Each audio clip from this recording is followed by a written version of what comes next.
City Council, our first meeting after almost 2 years back in council chambers, so it feels great. We are moving into the open session. We started at 5:30 in a closed session. Council reviewed the following minutes: the closed session of council meeting held on October 1st, 2018, the minutes of the Owen Sound Nonprofit Municipal Housing Corporation closed meeting held on the 15th of May, 2018, the minutes of the Owen Sound Housing Company meeting held on May 15th and August 15th, 2018, the minutes of the Owen Sound Downtown Improvement Area meeting held on August 8th, 2018. Council reviewed one matter regarding a proposed or pending acquisition of land by the municipality respecting the 10th Street Bridge and provided further direction to staff. And council reviewed one matter regarding personal matters about an identifiable individual, including municipal employees, respecting a city manager performance review, and no further action was taken. So we're down to number 4 on the agenda, call for additional business. Staff? Seeing none. Council? Councillor Koepke? Thank you, Your Worship. Just to mention something about Random Act of Kindness this week. Thank you. Councillor McManaman? Thank you, Your Worship. 2 questions for staff, one about the former Strathcona School and one about the Harrison Park Campground. Councillor Gregg? Nothing. Going this way. Councillor Dodd? Thank you, Worship. Just another reminder about the upcoming Young Professionals Network. Anyone else down there? Councillor Lemon? Yes, Your Worship. I would like to comment on the 18th annual honoring our local veterans last weekend. Good, thank you. Councillor Thomas, nothing? I'll have 3 matters to speak to tonight. Number 5, disclosure of pecuniary interest and the general nature thereof. Councillor Dodd? Thank you, Your Worship. I have 2 disclosures of pecuniary interest, one during the closed session due to my employment, and 13C on the open agenda also due to my employment. Good, thank you. Anyone else? Number 6, confirmation of council minutes. Moved by myself, seconded by Councillor Gregg, that the minutes of the regular council meeting held on October 1st, 2018 as printed be adopted. All in favor? That is carried. 6B, minutes of closed session of council held October 1st. Moved by myself, seconded by Councillor Gregg, that the minutes of the closed session of council meeting held on October 1st, 2018 as printed be adopted. All in favor? That is carried. Thank you. Number 7. Moved by myself, seconded by Councillor Gregg, that City Council now move into Committee of the Whole to consider public meetings, deputations and presentations, public question period, matters arising from correspondence, reports of city staff, consent agenda, committee minutes, matters postponed, motions for which notice was previously given, and additional business. Thank you. All in favor? That is carried. So we are now in Committee of the Whole. Starting with number 8, we have a proposed Planning Act amendment in public meeting. So my first step is to declare the public meeting open.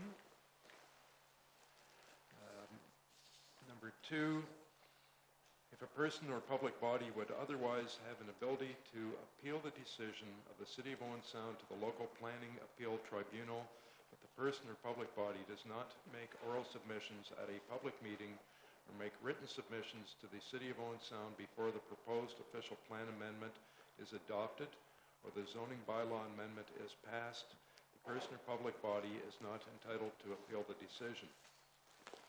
If a person or public body does not make oral submissions at a public meeting or make written submissions to the City of Owen Sound before the proposed official plan is adopted or before the zoning bylaw amendment is passed, the person or public body may not be added as a party to the hearing of an appeal before the local planning appeal tribunal unless, in the opinion of the tribunal, there are reasonable grounds to do so. So we're now into the public meeting. Go ahead. Through Your Worship, notice of this public meeting was circulated to the prescribed bodies, posted on the city's website, and published in the Sun-Times on October 9th, 2018. The comments that have been received were included in the agenda package. For those of you who missed signing the sign-in sheet on your way in, it is located on the table just inside the door. The personal information collected at this public meeting is collected under the authority of the Municipal Freedom of Information and Protection of Privacy Act and the Planning Act. The information collected will be used to complete the proposed official plan amendment and proposed zoning bylaw amendment process and will form part of the public record. Questions about this collection should be addressed to the city clerk. And if you wish to be notified of the decision of the Corporation of the City of Owen Sound on the proposed official plan amendment and proposed zoning bylaw amendment, you must make a written request to the City of Owen Sound City Clerk. Great, thank you. So we're at 3B under 8A. Thank you, Your Worship, members of council, and certainly welcome to the members of public joining us tonight for the public meeting regarding Official Plan Amendment 8 and Zoning Bylaw Amendment number 26. I will provide some background information and context on the applications by Braemont Owen Sound Corp. Braemont has submitted applications for official plan amendment as well as zoning bylaw amendment, which will lead toward a future plan of subdivision. The focus of tonight's meeting is to obtain public input. So the subject property is located on the north side of 8th Street East. It's approximately 13.5 hectares or 33.5 acres. It has 318 meters of frontage on 8th Street, and Telford Creek runs across the property from south to sort of northeast on the site. In terms of surrounding land use, a variety of land uses surround the subject property. To the north, we have vacant lands designated for future residential development. We have the Smart Centers development, which includes Walmart and Home Depot, Heritage Grove. To the west is the Greybrooth Health Services site. East is a rural residential use, and then south across 8th Street is the Red Hawk Future Plan of Subdivision. In terms of the process to date, we have followed the public process prescribed under the Ontario Planning Act. We had done a pre-consultation in 2017, and the application was deemed complete in early 2018, and February 2nd there was notice of complete application. Just past in September, Council received a technical report on the application that really provided the policy context in which we will evaluate the proposed OPA and zoning amendment. This evening, there is an addendum report on the agenda to the technical report that clarified the intent of the zoning bylaw amendment, which really brings us to today, October 29th, which is the public meeting. In terms of the purpose of the applications to amend the official plan and zoning bylaw, it is really to permit a mixed-use residential development together with some convenience commercial uses on the site. So there are proposed 338 units in all. There will be 43 singles along on the east side of the extension of 20th Street, 22 semi-detached dwellings, and 43 townhouses. The townhouses are located immediately east of the proposed extension of 20th Street Avenue.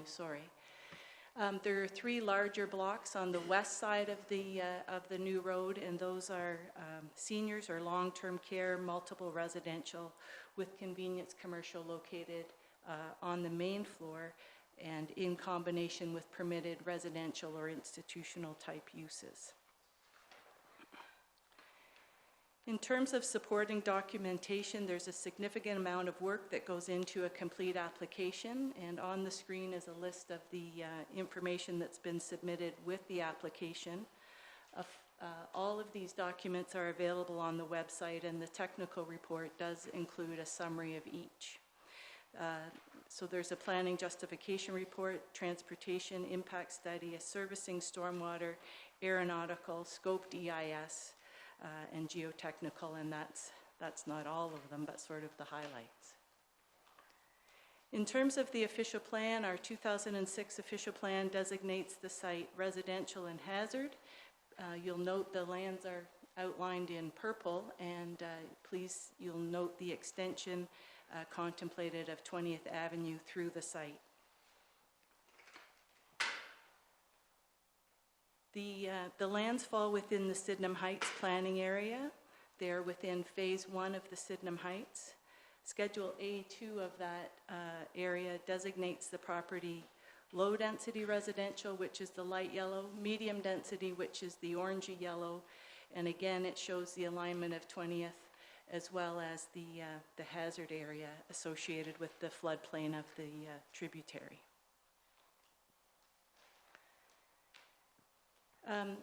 In terms of the proposed official plan amendment, on the screen you'll see residential low density, which is sort of the mustard color, around the P-loop, which would be the low density residential areas.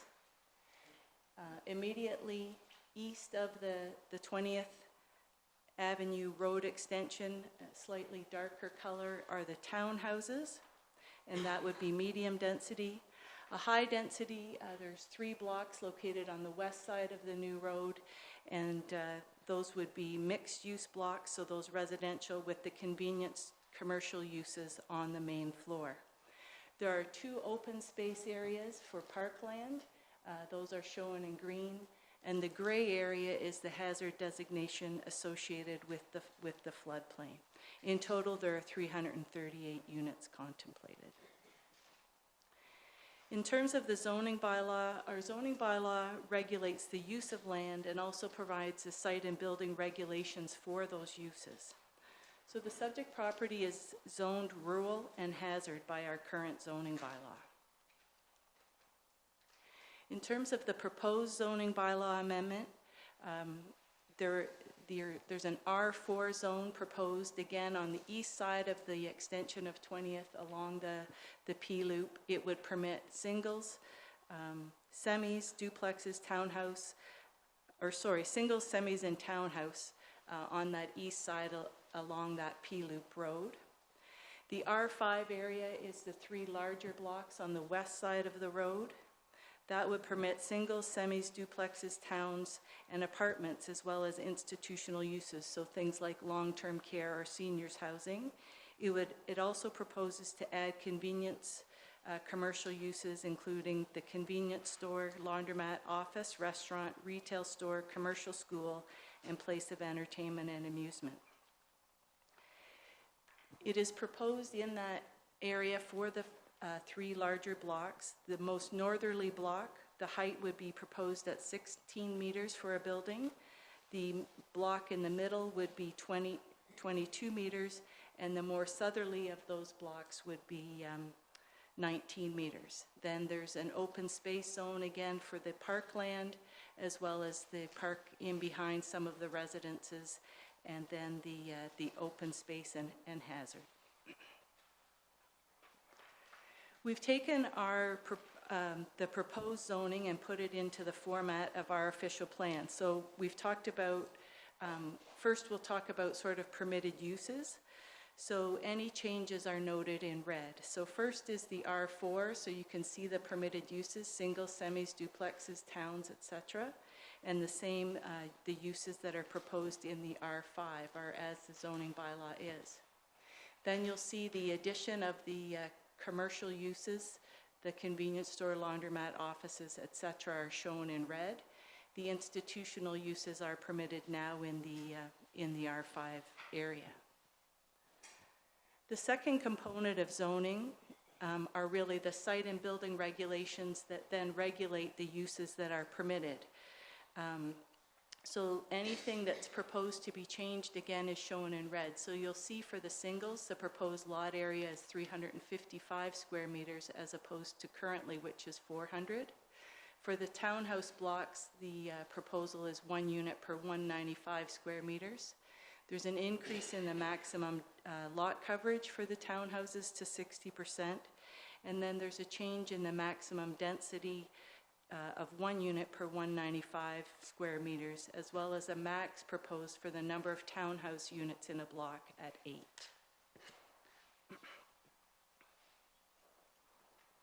So in the R5 zone, the main change is really the height. So that's the area on the left side, those 3 larger blocks. So again, 16 meters on the north 19 meters, and then 22 meters.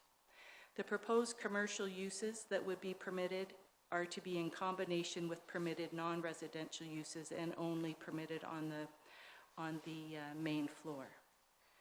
In terms of the 3 larger blocks, the proposal is to use a holding provision to allow urban design shadow study for that to be completed to ensure that the height is compatible with the adjacent residential development. This is a concept draft plan. So the first phase, the official plan amendment and zoning, really will establish the policy framework for the future plan of subdivision applications. So right now we don't have a subdivision application, but in the future this is sort of how that would be, it shows a concept of how that would be laid out. So the applications have been submitted and are being processed under the Ontario Planning Act, under the authority of the Planning Act, which requires all decisions affecting a planning matter to be consistent with the provincial policy statement. The provincial policy statement does focus growth within urban areas, particularly in areas with existing services, and the extension of services into this area of Sydenham does permit this development to move forward. The 2 technical reports, the one from October and the one on your agenda tonight, do summarize the policy context, and it will be important going forward to consider not only the comments that we've received from our agency partners, but the public this evening in that policy context when we bring back to Council a recommendation report. So what are the next steps? Certainly the focus of tonight is to gain public input, and I would remind anyone who's here for the public meeting and wants to stay in touch with us, there's a sign-in sheet at the back of the room. I would encourage you to leave your name and an email address so we can stay in touch with you. We'll consider all the agency and public comment. If necessary, the applicant would be requested to provide additional information or clarification, and then we would be providing a final technical report to Council. Thank you. I understand we'll have a presentation from Laura Lee Spencer, consultant for Braemont Corporation. Welcome. Thank you. Switch over here.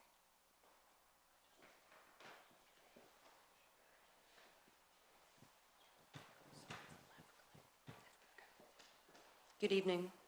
I'm Laura Lee Spencer from Spencer Planning Services, and I'm here representing Braemont. Just to give you a brief outline of the project thus far. I'll try not to be too repetitious, as I think Pam did a very good job of explaining the concept to you. So we'll start with taking a look again at the draft plan of subdivision. And again, as Pam noted, we're not at the draft plan of subdivision application stage, but this provides you with a layout of the blocks that are considered and contemplated as part of this development. And again, just to speak to and echo Pam's comments regarding the 20th Avenue East extension and the connection to 8th Street East that will run and align with the extension from the Walmart commercial component. So as follows, the development is proposed, again, it's 338 units in totality. 43 of those will be single detached dwelling units. 22 will be semi-detached dwelling units. 37 street townhome dwelling units, 146 apartment units with convenience commercial units on the main floor. And again, 90 retirement apartment dwelling units are what the type of dwellings that are being proposed and contemplated at this time, which will be further clarified with further detailed design drawings at the plan of subdivision stage.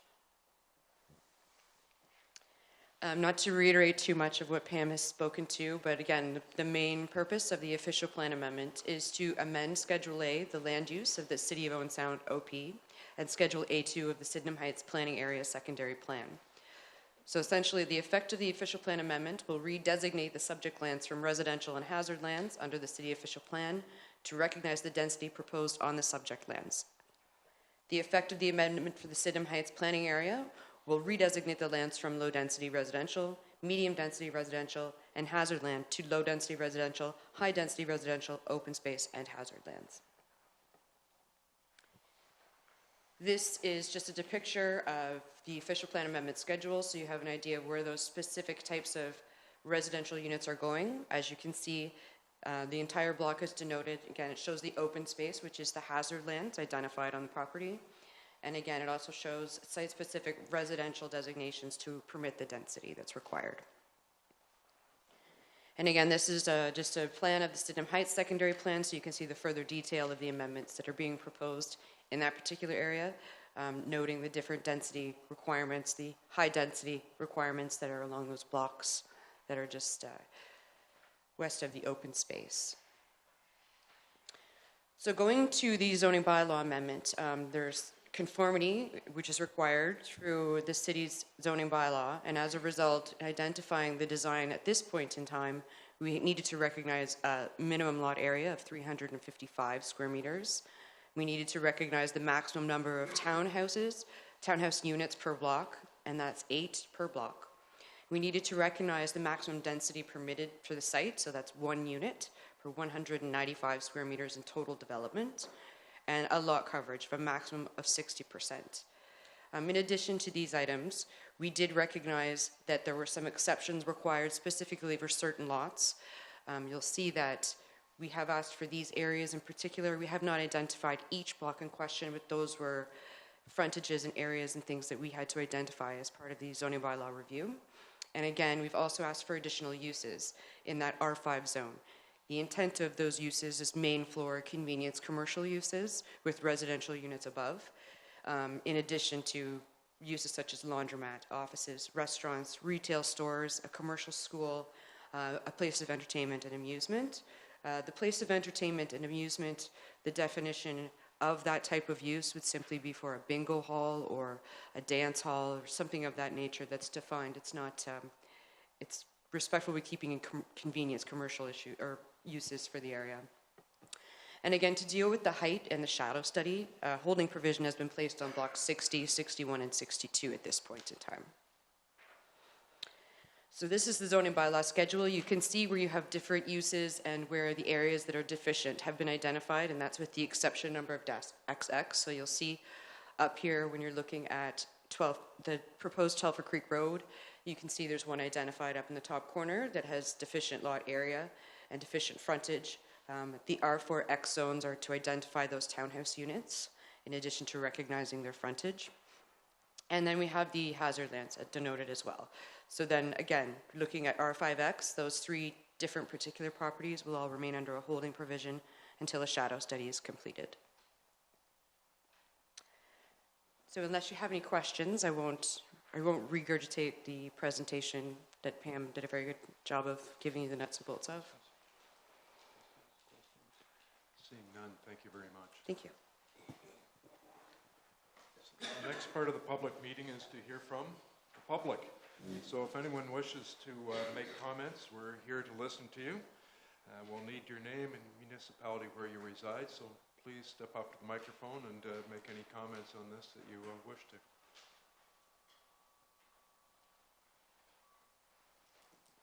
On this matter, Ray, sure, come up to the microphone.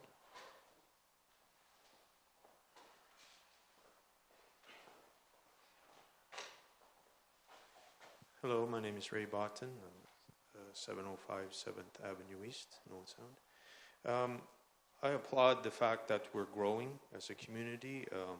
There's obviously so much involved with having this new set of areas for housing. And I also applaud the fact that many different areas of housing will be addressed, but I must do this from my heart.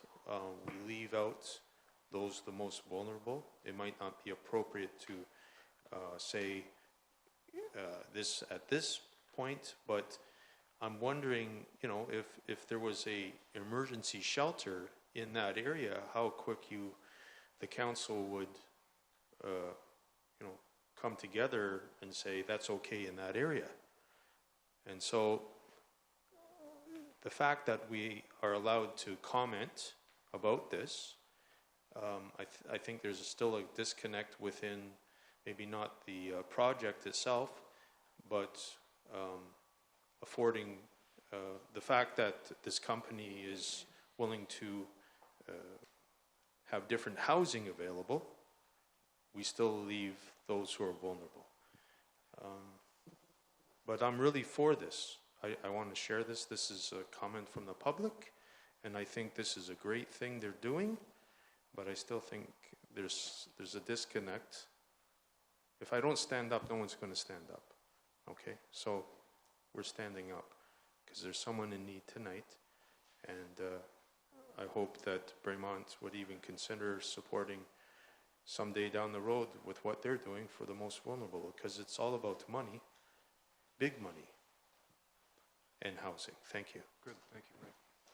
Anyone else wish to make a public comment? Seeing no one? I don't think. Seeing no one? Okay. If there's no one else that's going to speak, then I will now declare the public meeting closed. So that brings us to the end of 8A. And we're down to number 9, which is deputations and presentations. And the first one is from Jamie Walpole, Chair of the Festival of Northern Lights, with regard to the 2018 opening ceremonies. Welcome. Thank you to Ms. Spencer for coming up.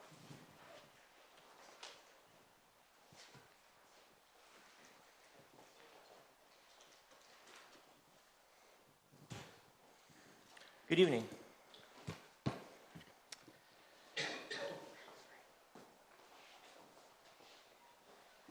Was it something I said?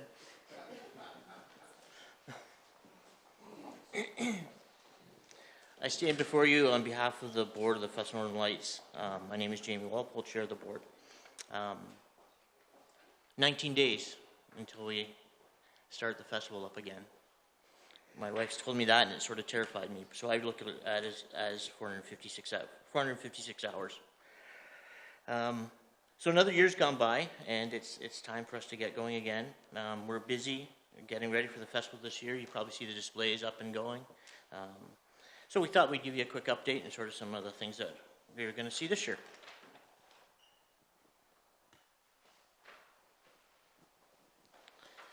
Our goals for this year are pretty much the same as a lot of the goals that we have quite often. We always want to continuously improve the quality of the festival. We want it to get better and better quality, which would bring a lot more excitement for our visitors. It would grow our economic impact, and we definitely want to drive more community involvement. We continue moving towards a more sustainable model, and we're trying to engage youth. That seems to be one of our biggest challenges these days is bringing youth into the fold so that the next generation will be helping us.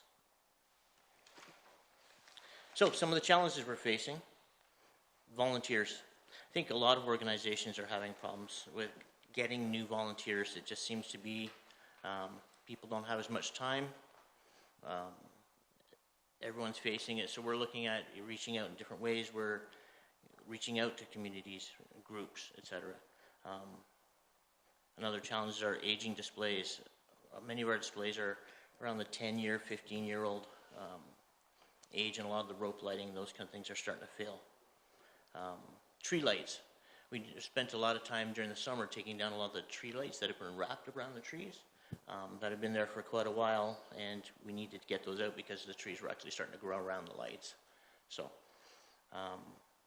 for us, getting grants seems to be getting more and more difficult. The granting process is becoming more refined for specific needs, and it seems that we are falling outside of those needs, which goes to the next line item of our budget. We have to make our dollar go a lot further. We continue to strive to keep the festival fresh and exciting. Every year needs to be different and a different reason to come down and see us. So how are we meeting those challenges? For volunteers, we're trying to change the dynamic a bit. Typically, we've been doing a lot of the setup and tear down during the week. Well, we're going to move some of it to on the weekends. We've seen actually a couple of good successful weekends. We had the Owen Sound Junior Attack out helping us put up fencing and putting out displays. So we're reaching out to other groups, schools, clubs, etc. Our aging displays. This year we did a massive inventory of our displays. took a look at them, see what needed to be replaced, repaired, and maintained. The tree lights, it's not cost effective for us to put up those beautiful lights in all the tall, tall trees. We can't put them up every year and take them down every year, and it's not wise to leave them up. So we're going to try wrapping some tree trunks and see what that looked like for this year. Again, it's evolution. We're going to have to continue to grow. Granting, we continue to try. We try and look at different approaches in our budget, be responsible, and we're growing our sponsorship and our partnerships. So for this year's festival, we have some new displays, and we're actually we've incorporated some new lighting technologies. It's pretty exciting what they're, sort of sad to say this, but it's pretty exciting what's happening in rope lighting these days. They've moved to Richard hears this every meeting about how excited I get about this stuff, but there's new lighting technologies available, and you're going to see a bunch of it this year. It's going to be pretty cool. Perhaps the most adventurous display you're going to see this year is the Infinity Tunnel. It's going to be a drive-through light tunnel at Harrison Park, 120 feet long, 17 feet tall, 24 feet wide, and you drive through it. And the lighting is computer controlled. There's actually going to be over 3,500 feet of light running it. It has an FM transmitter, so it's going to be quite exciting animated light display that you actually drive through. Thanks to the city for helping us design it. And so we've pretty much talked to everybody who owns a truck that has to fit under that. So believe me, we've looked pretty much every direction. Yeah, so it's going to be pretty exciting. So it's going to be pretty challenging as well. You probably, if you've driven by First Ave West or East, you've seen that there's rope instead of fencing. We did a lot of discussion on that. And the reason we went with an easier style of barrier is because we found that a lot of parents were saying to us, our kids can't see through the snow fence. So to engage more, to make it more a part of the experience, we're going with just a piece of rope, a piece of rope that's going to line the perimeter. So we'll see how that goes. This year, our main events are going to be, of course, our opening celebration, Festival in the Park, Until We Light Again, which is our closing celebration. And we've had one this year. It'll be, again, next year is our Trivia Night. Opening celebrations on Saturday, November 17th. Starts at 3 p.m. It's going to be at the Farmers Market, Tom Thompson Art Gallery, and the library. Again, there's going to be crafts, stories, face painting, music, wagon rides, and more. The fireworks and lights go off at 7 p.m., providing your acceptance of our report tonight. So there's some of the imagery that you can see.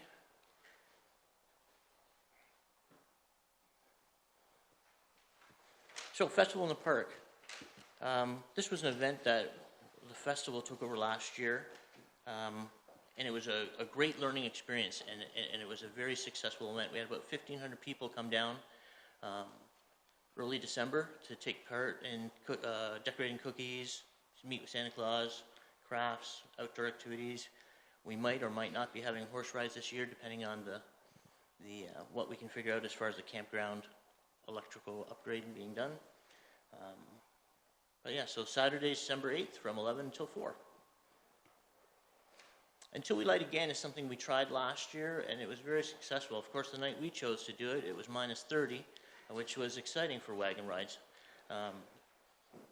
Saturday, January 5th, at the Farmers Market. So we have this thing called a Glow Groove with Tyler Boyle.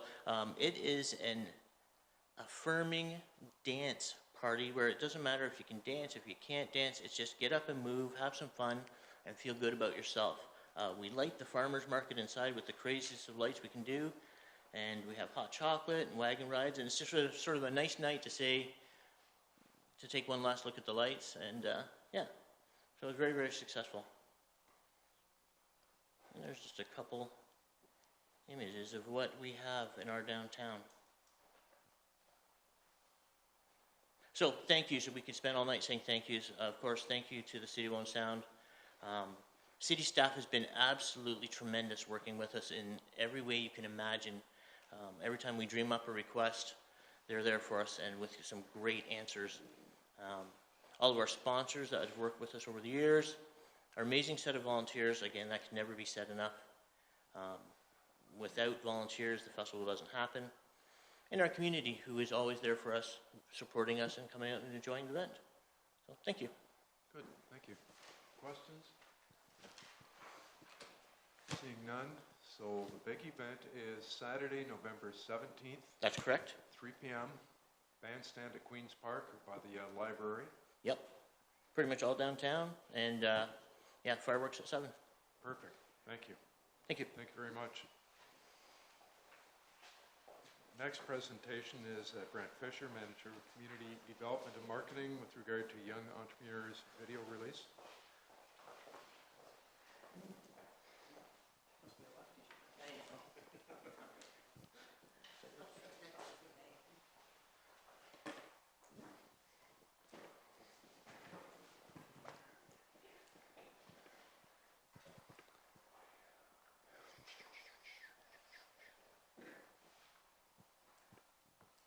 Success.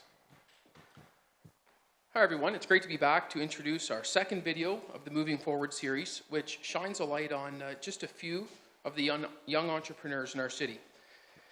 So just to backtrack a little bit, to touch on a few points from the October 1st council meeting, the Moving Forward initiative is a mini-series of videos that captures just a small piece of our culture's fabric. We've just begun to tell our story. That first video was highly successful, and I believe it's really important to reiterate that no one story, or no one video, can tell an entire story. We have successes to share, and there are great things happening in Owen Sound. Video is a powerful way to help us share those stories. I just kind of leave you with a little quote at the bottom. Celebrate what you want to see more of. So it's okay to celebrate our successes and shine a light on all of the positive things and people happening here, but still work on things in the background.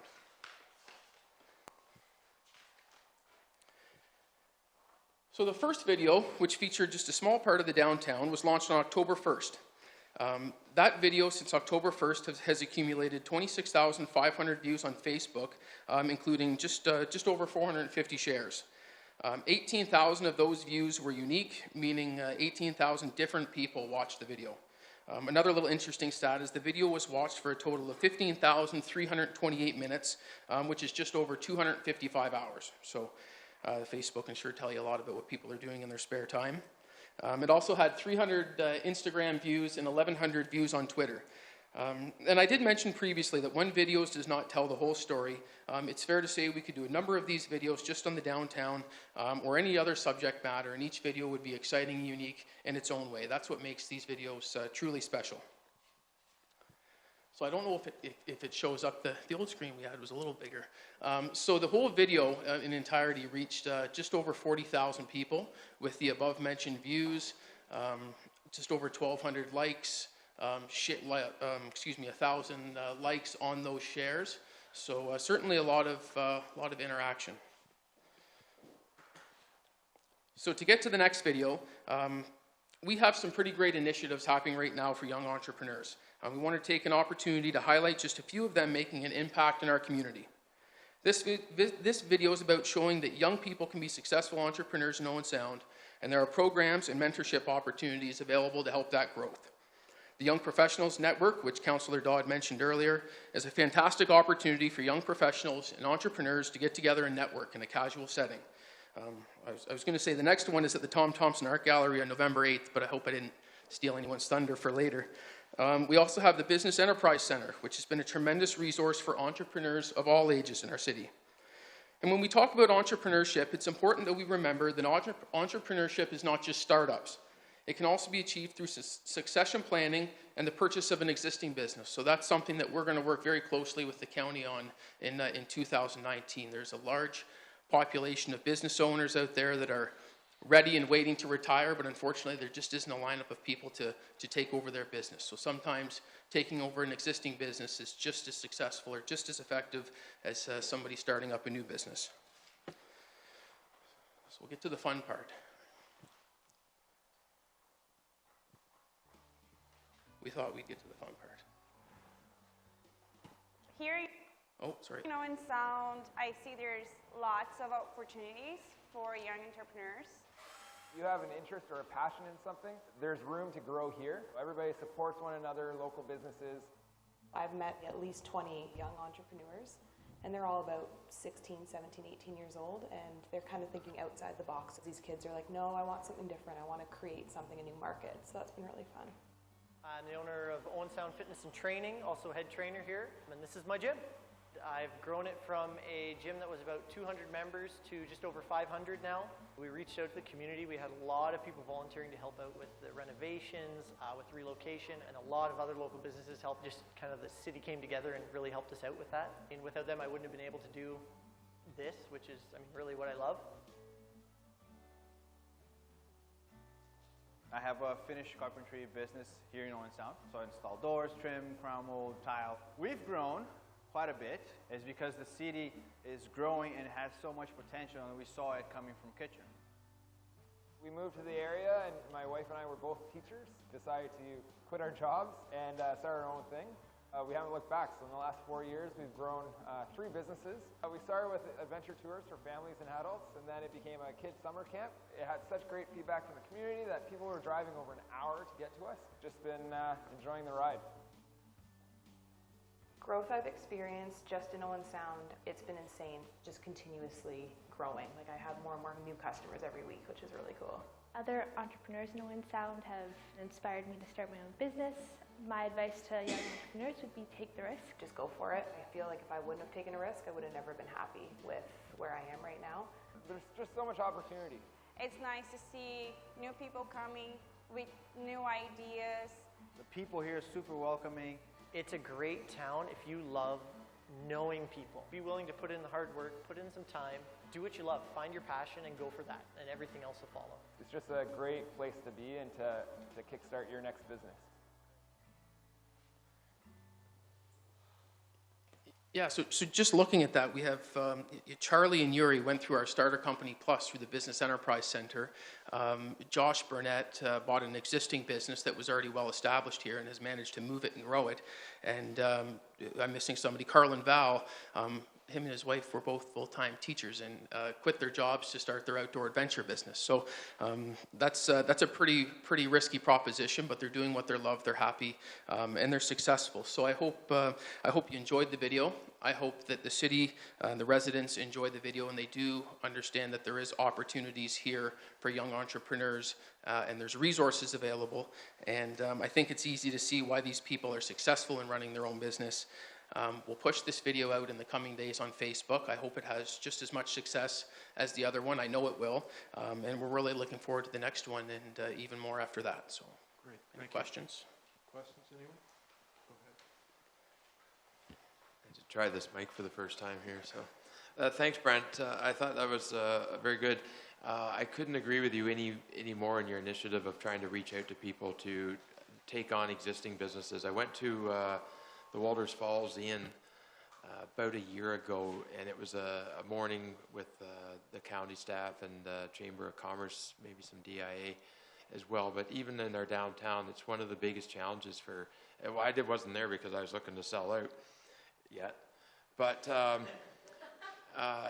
it is something that is, our downtown is full, and a good example, and we've got lots of examples across our city, where we've got people in their late 50s, in their 60s, even in their 70s, who have very viable businesses, but they continue just to show up every day, flip the light switch, and they're waiting for that opportunity to pass the business along to that next person. And if you're the next person, being able to go to the bank and finance that same initiative on your own is a much bigger challenge. So I think you're spot on with the initiative of trying to lure people back into the community, and we've got these opportunities that are right there, buying established businesses and getting the mentorship that's already available. So thanks.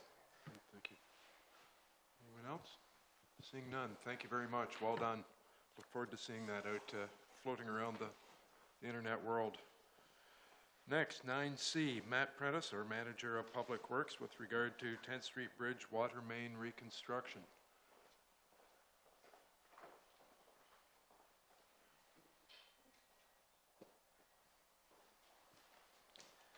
Good evening, Your Worship, members of council, members of staff, and members of the public. I'm Matt Prentice, the Manager of Public Works for the City of Owen Sound, and I'm here to discuss the implications of the construction of the 10th Street Bridge on the water system for the City of Owen Sound and planned capital work to deal with those implications. So the most significant consideration that we have to bear in mind is that there's two major trunk water mains that cross the bridge. When the bridge is under construction, those will be taken out of commission. And if you live on the west side of town, the water you drink probably came through those two water mains. It's a significant impact on the water system. So the question, fundamental question, is how do we feed the west side of the city when the bridge is out of commission? And I'm not talking just about domestic flows, but also the ability to fight fires on the west side of the city. And fire flows have to be thousands of gallons a minute in order to effectively fight a fire. You need major water mains for that, large diameters and large pressures. So working with water distribution staff and the engineering department and the consulting engineer, Gansu Manero, we have a plan, which I'm about to show you, which will come through the 2019 capital budget. We're doing some prep work shortly also later this year to get ready to implement that plan, so there'll be some work on 10th Street I'll also tell you about. And in addition, we learned something this summer. The trunk water main break in July of this year near First Avenue West on 10th Street, which resulted in a loss of pressure to a major part of the west side of the city, at least also revealed aspects of the water system which we do have to plan for, and that knowledge was incorporated into the proposed plan. So, getting into a background about the water system, a little bit to lay the groundwork to discuss this. That's an overview of the city water system. I don't know if we can get any larger than that, but that'll probably suffice in any case. So the City of Owen Sound water system is quite an old one.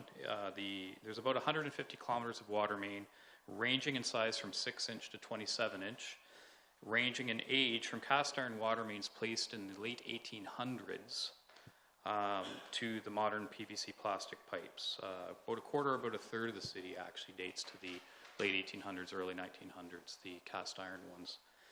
We have a number of pressure zones in the city, and the map that you see up there, each individual color is a different pressure zone. They're necessitated because of our topography. A town out in the prairies wouldn't have this many pressure zones, but we have the escarpment, which is a blessing, but the water system needs these pressure zones in order to distribute water. It's about the same pressure to everybody in the city. So the blue one, pressure zone, is the industrial pressure zone.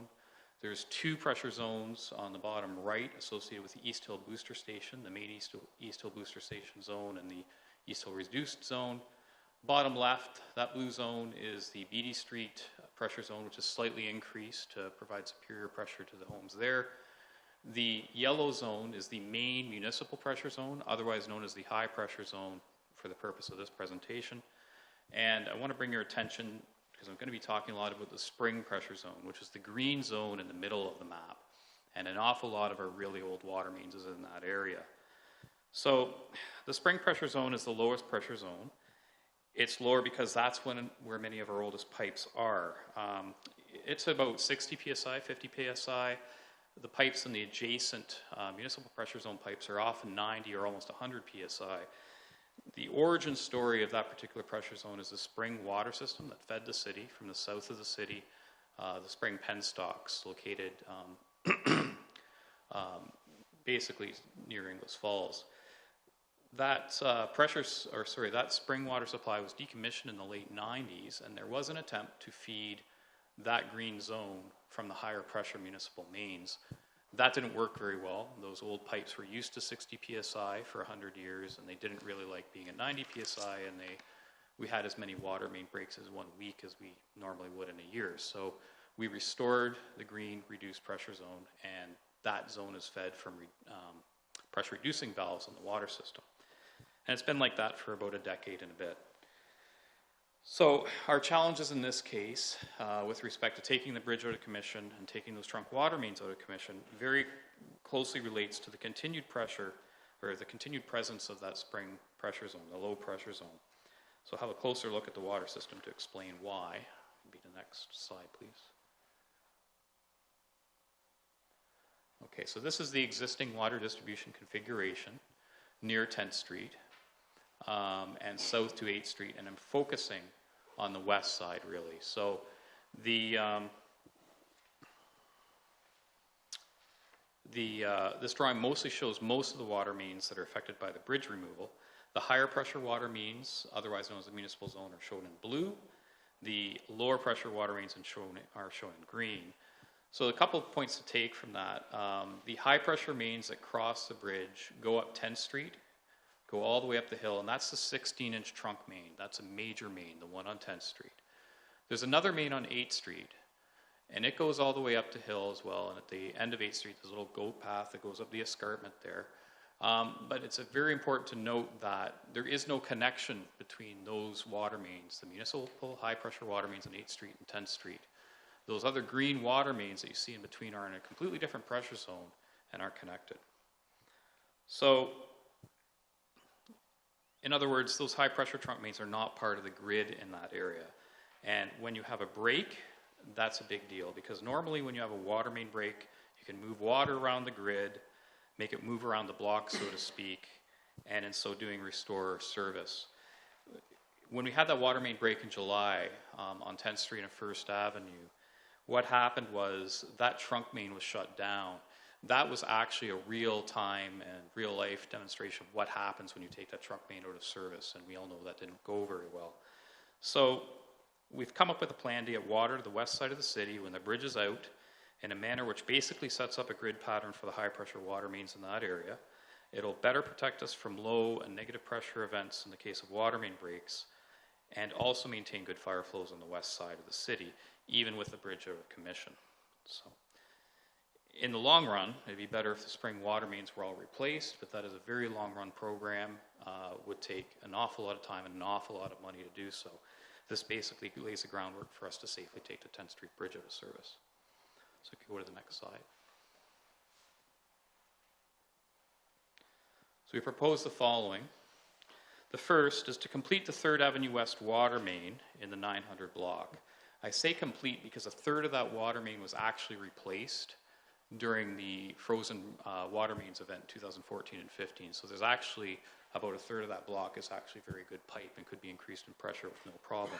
But the other 2/3 of the block need to be replaced.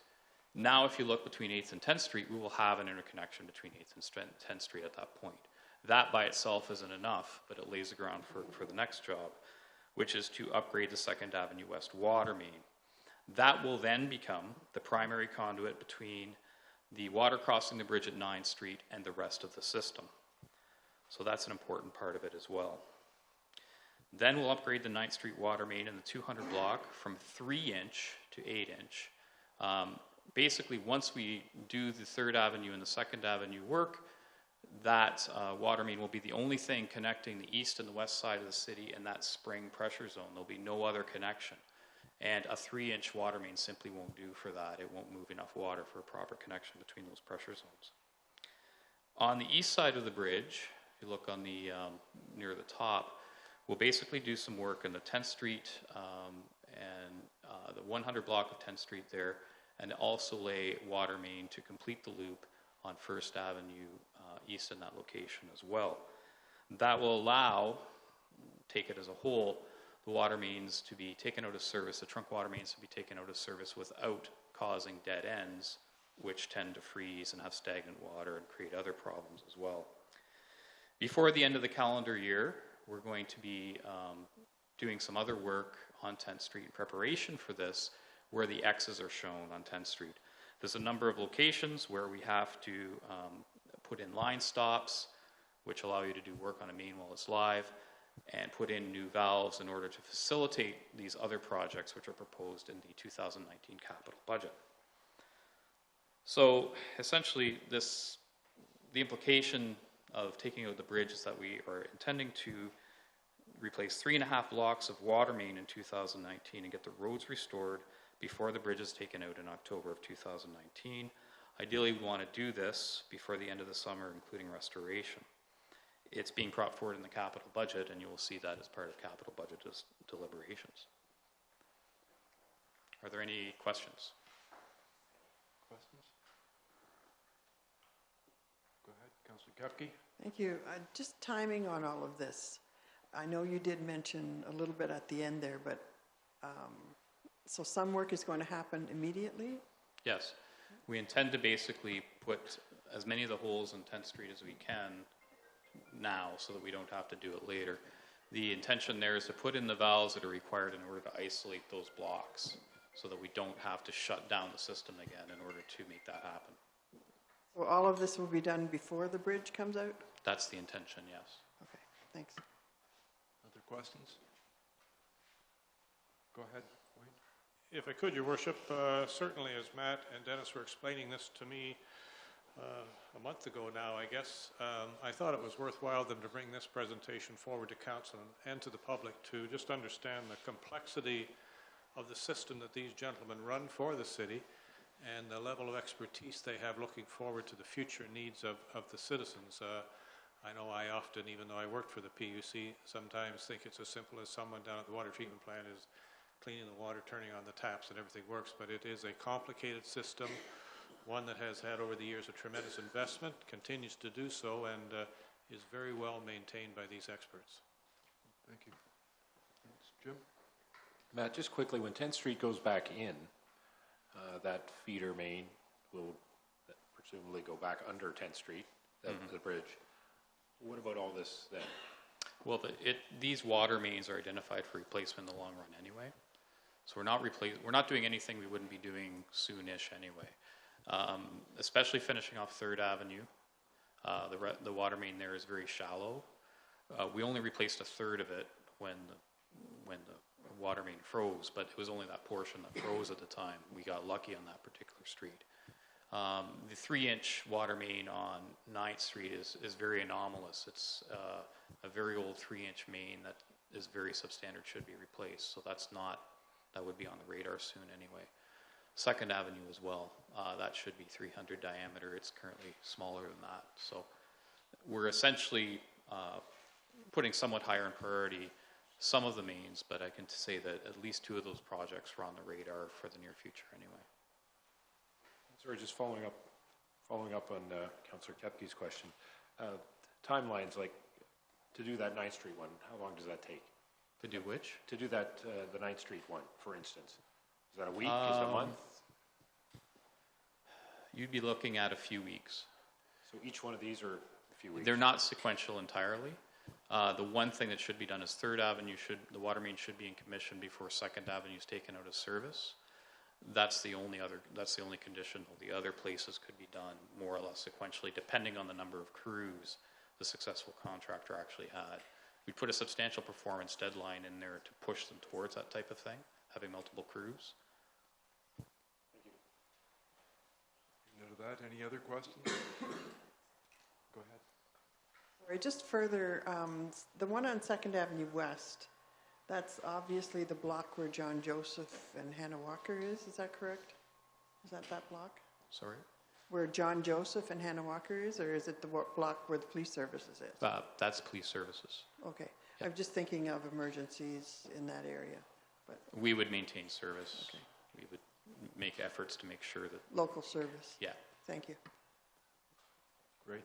Thank you very much, Matt. Thank you. Good presentation. Now we're down to number 10 in the agenda, which is public question period. If you have a question, I'll get you to come up and state your name and ask your question. Welcome. Definitely, it's Peter Reed. I got a couple of questions tonight. The first one is the minutes of the August 8th DIA meeting are being presented to Council again this evening. This time the minutes of the closed meeting that the Ombudsman ruled was in violation of the Municipal Act are being noted but not attached. Will this council take the steps to bring those minutes forward and be open and transparent about it? Is a plan coming? Marion? If I may, Your Worship, you're correct that these minutes were presented to Council as a closed session meeting. I can read the conclusion of the Ombudsman's report saying that my review found that the closed meeting held by the Board of Directors for the Owen Sound Downtown Improvement Area on August 8th, 2018 did not fit within the exceptions for closed meetings set out in the Municipal Act 2001. My review also found that the DIA complied with the 72-hour notice requirement in its procedural bylaw, although until recently its website provided inaccurate information about the board meeting schedule. Given that these minutes have been given to council in this form, I'm prepared to make a motion that we request the DIA to present these to council and that council and the DIA both deal with them at an open session. Okay, so explain your motion. My motion is that the minutes of the closed meeting of August the 8th be presented to the next DIA meeting at an as open minutes, and as well, that way they will come to council as open minutes. Okay, so then they'd come back Even to though they us. are being received by council tonight. Okay. They will come back to council. Great, thank you. Discussion? Going to call that question quickly. All in favor? That's carried. Thank you. That's that one. Go ahead. My next question again has to do about the DIA. The city has been insistent with the proposal on the restructuring of the DIA that the change to paid parking to business-sponsored parking must be revenue neutral. What has been asked but hasn't been answered is that the DIA is being told to pay for parking outside its mandated area, which is a blatant violation of its mandate. There's meters along First Avenue West, and they would be removed in the plan. Will the taxpayers be paying for the loss of revenue and removing those meters, or will they be leaving the meters in place? Questions? Anyone know? Mr. Ritchie? Thank you, Your Worship. Certainly we will be in discussion with the DIA board on exactly the details of the agreement, and that will be worked out between council and the board at that time, and everything will be transparent to the membership. So we're a long way from a final agreement, Mr. Reid.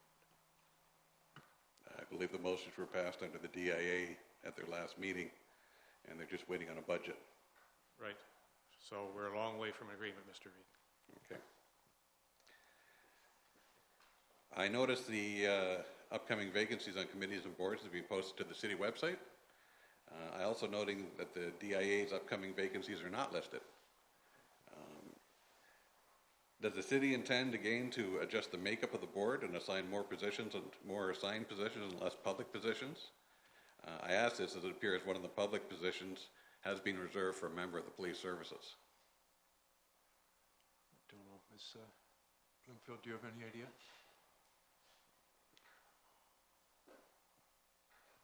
Sorry, through your worship. There will be a housekeeping report coming forward to the new council in December, which will speak to boards and committees, and at that time they can discuss any changes they might want to make to boards and committees. And we aren't advertising for the DIA membership because they do that on their own for their specific board members. Okay, well, will there be a change?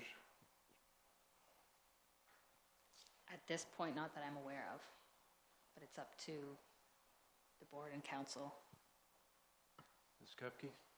Thank you, Your Worship. As a council member on the DIA board, the DIA hasn't discussed the makeup of the membership or any changes yet to that, but I'm hoping that their next meeting they will do that, given that the positions on the DIA board go till the end of January. And they'll also be, I believe, asking for an extension to those public positions to be until their AGM, which is March annually. So that discussion still has to take place at DIA. Okay. Could you tell me, since you're on the board, if when Mr. Warfel left the DIA and Mr. Flooney came on, was that an advertised position, or was it just filled by? I wasn't on the board at that time, and I did question whether that was a public position or not, and I was told by the chair that it is a public position, so I don't know. I just don't remember it being advertised. Okay, thank you. Thank you. Anyone else with any public questions? Yes, please go ahead.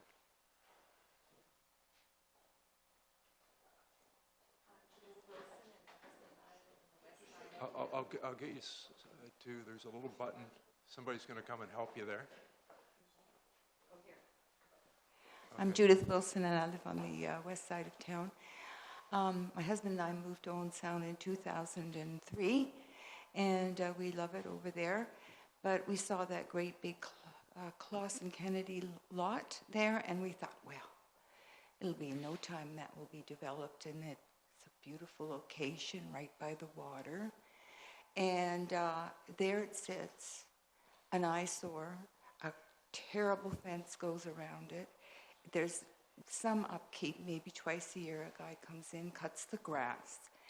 And I don't understand. Maybe the power of the council, you don't have it. But that is just such a dreadful waste. And I'm sure other people come up and ask this question, and I'm sure there's lawyers that will tell you why we can't do anything about this. I know it's ground that has been polluted, and in order to have it developed, it's going to have to be cleaned up. But just doing nothing for the last 15 years, and I didn't live here before, maybe it was 10 or 15 years before that it's been sitting like that. How can we live with this beautiful city and have that eyesore right in the heart of town? And the use of that land could be spectacular. So maybe somebody can answer that question. It as easily as anyone. It is not owned by the city, of course. It's privately owned, and we don't have the ability to tell the owner what to do, with the exception of upkeeping the grounds and the property care, meeting the standards that are required with regard to it. So this is something that has come up many times before. The other one that comes up, of course, is as you drive from Owen Sound, 10th Street from east to west, you pass 1, 2, 3, 4 to 5 gas stations that have been sitting empty for just as long, but they're privately owned, and we can't force them to do something with them, with the exception of the property standards.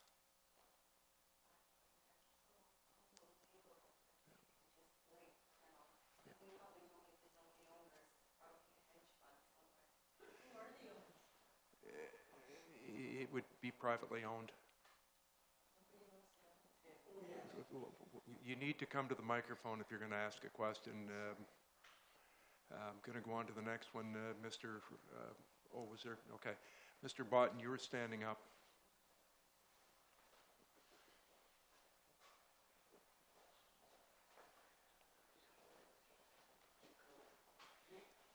Welcome again. Get you to push the button. So the little red light comes on. There we go. Good. Ray Botten, 705 7th Avenue East. Regarding the past municipal election with the Dominion voting system, I forget the proper name of the company, that affected our whole province. I had 3 times at the help center where I had to finally re-register into the 3rd time just to be able to vote at 2:30 in the afternoon, not when it failed later on. But I'm wondering if the council would consider in the upcoming weeks, and hopefully they wouldn't allow this to go away, that there could be a possible referendum. I'm wondering if the council would consider that for our area here. We will be getting a report from the clerk on the electoral system before we move too far forward, planning for the next 4 years. So there will be a report, a review, whether it worked, whether it didn't work, what we want to do, for sure, coming back. Okay, thank you very much. Thank you.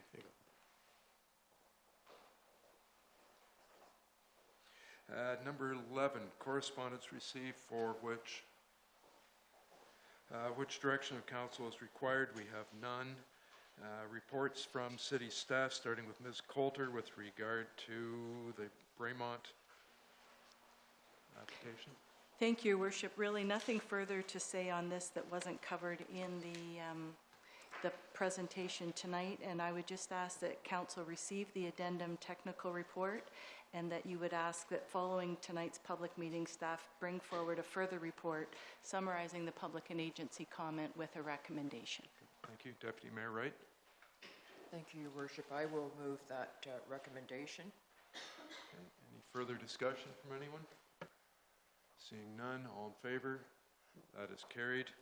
Thank you. 12B, Chief Barfoot, report fireworks permit for the Festival of Northern Lights.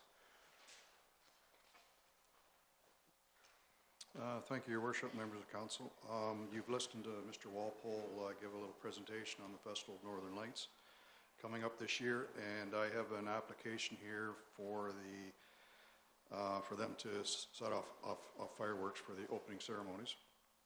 We met with the Festival of Northern Lights, and we met with the owner of North Star Fireworks Entertainment Incorporated to go over what their plans are this year. What we have come up with is that they're going to limit their fireworks to a 30 millimeter size, which will, and if you look at the regulations, that needs a 45 millimeter setback from where the fireworks are going off. Where they had them last year is a very tight area. What we come up with is we are going to float some of the docks from the inner harbor down to that area just prior to the opening ceremonies, set them up, move the fireworks out to the middle of the river, which is going to give us an extra 5 meters. So the regulations call for 45 meters. That will give us 50 meters, and we will ensure that the areas are taped off to meet all the setbacks. So I guess what we're asking council for is to okay the permit for them to set fireworks off. Councillor Lemon? Yes, Your Worship, I would cheerfully move this approval of recommendation of the fire chief. I think it's a rather innovative idea of firing the fireworks from the middle of the river. Perhaps sometime we might do that in the middle of the harbor. Good. So all in favor? That is carried. Thank you. 12C, purchasing agent report, 10th Street Bridge. Ms. Allen?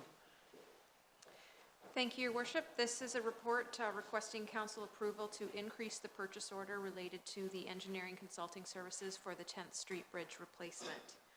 GM Blue Plan was awarded the contract through the RFP for the municipal class EA. That contract was awarded for approximately $100,000 plus an adjustment of $70,000. This report is requesting council approval to extend the PO with GM Blue Plan to cover the detailed design phase. In order to meet timelines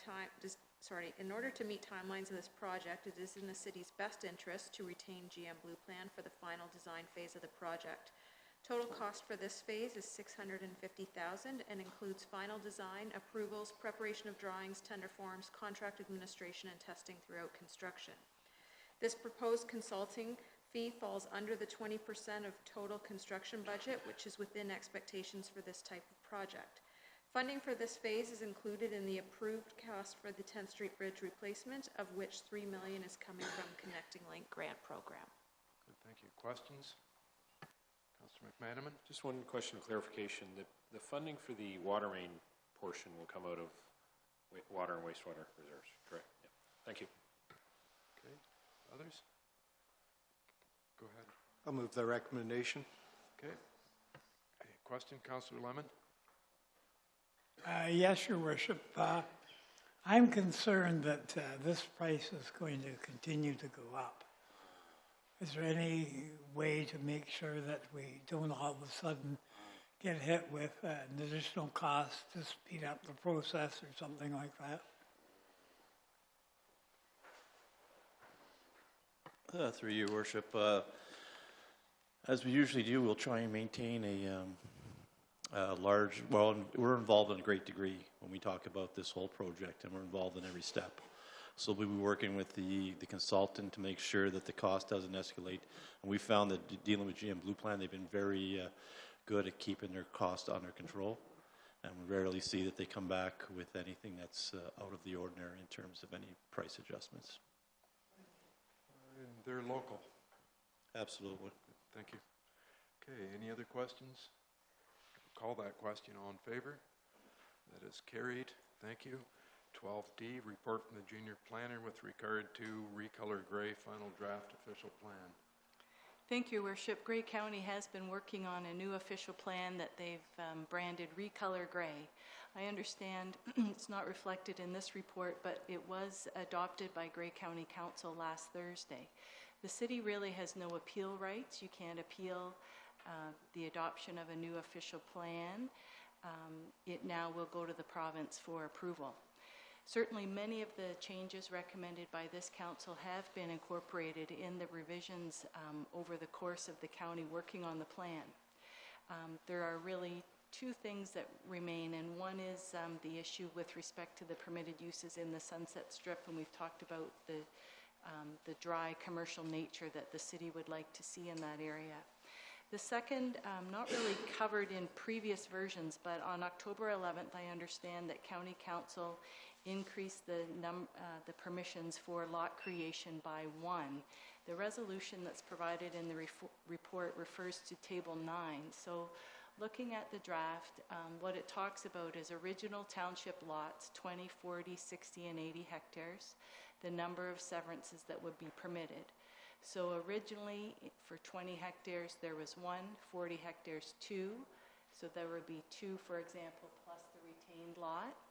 So the county, as I understand, County Council had asked that all of those numbers be adjusted by 1. So in other words, there would be additional lots permitted to be created subject to the other policies of the county official plan. That amendment to the draft was not recommended by county planning staff, and that's certainly supported by city staff. So at this point, Your Worship, our recommendation is that you would receive this report and send a copy of the report to the county as well as to the ministry, and request a copy of the ministry's decision in this matter. Councillor McManaman. Thank you, Worship. Just so I'm clear for Ms. Coulter, this essentially says they allow 20-hectare lots. Is that essentially what? How I understand Table 9, it would be based on the original township lot size. So if there was an original 50-acre or 20-hectare lot, they would permit 1 severance and 1 retained. If there's a 40-hectare or 100-acre lot, they would permit 2 severances, and then with the retained, that would be 3. So my understanding is that the resolution increased that by 1 in each of those columns, if I understand it correctly. So it's, at this point, really, the plan will be sent to the ministry, and they will be asked to consider it in the context of the provincial policy statement. I think it was last meeting, might have been 2 meetings ago, we discussed Georgian Bluffs, and they wanted 20-hectare lots, I believe, and the county was objecting to that on their official plan, and I'm just wondering, does this, I don't know, does this have anything to do with that? That's maybe not a fair question, I don't know. But the county staff were not in favor of the Georgian Bluffs plan that said 20 hectares. But if I'm reading this right, this essentially creates 20-hectare lots. So anyway, maybe no one has the answer. It's more of a statement than a question. Thank you.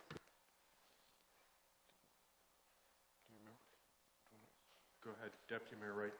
This was a couple meetings ago, and what happened was 2 municipalities, the municipality of Chatsworth and the municipality of Georgian Bluffs, had asked the county planners if they would reconsider the 20-hectare versus the 40-hectare, because the county planning did not want to go 20-hectare, they wanted to go 40-hectare. But the explanation from the town from the municipality of Chatsworth was the fact that they were having difficulties there, and they wanted the leeway that if it was necessary that they could go the 20 hectares. It was the motion was spoken against by a number of municipalities because of the densities in rural and the disappearance of rural land. This is not agricultural land, this is just rural land.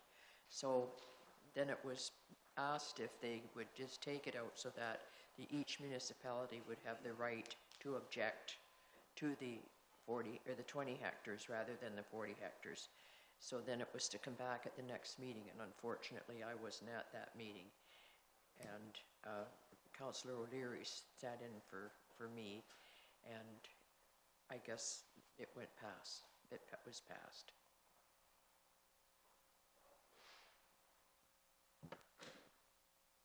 the last county meeting, we passed the official plan in the council meeting, not committee of the whole. So it was the committee of the whole the week before that, or 2 weeks before, that motion was passed. So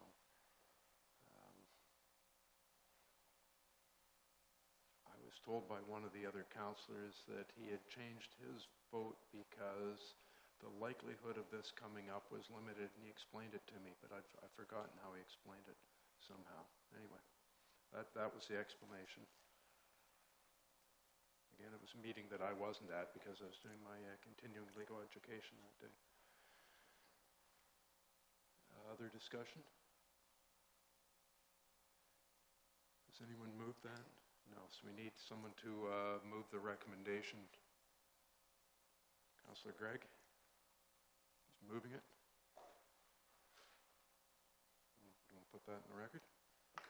So moved. Okay, thank you. Any other discussion? All in favor? That is carried. Thank you.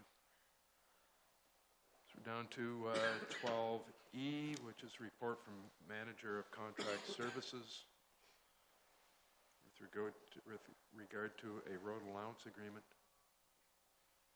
for 20th Street East. Thank you, Your Worship. This is a fairly simple housekeeping matter that we have to take into consideration, and it's a link to the 3 leases, specifically just one of the 3 leases associated with Medexa or Grasshopper, and for the solar farms that we've entered into lease agreements with. So this, I guess, easement will be located on 20th Street East, and it's required in order to connect the last remaining solar farm into the grid. Thank you. Questions? Councillor McManaman? Thank you, Worship. I'll move the recommendation just to note that these 3 solar farms will bring in $125,000 a year. Have we had any indication with changes to the Green Energy Act that this is in some way in jeopardy?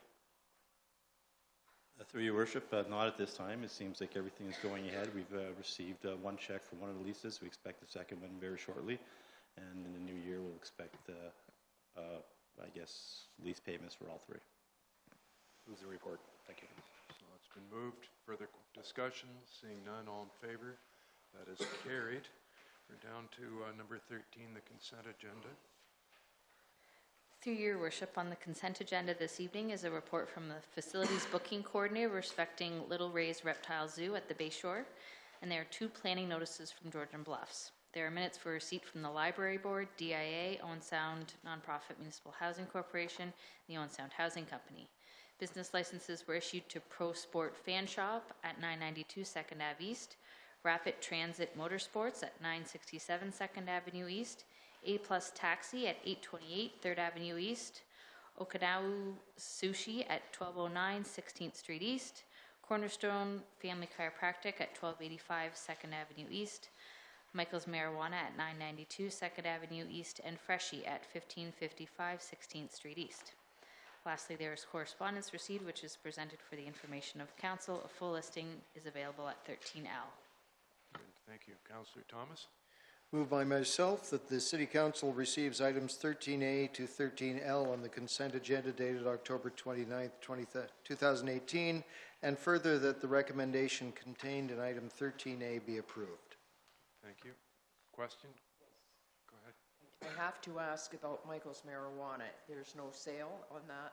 It's just, if somebody reads it in the paper, they need to know that he isn't selling from that location. That is correct. Good. Go ahead. To clarify, we'll be voting, but we'll not be voting for 13C due to my pecuniary interest. Okay, thank you. All in favor? That is carried.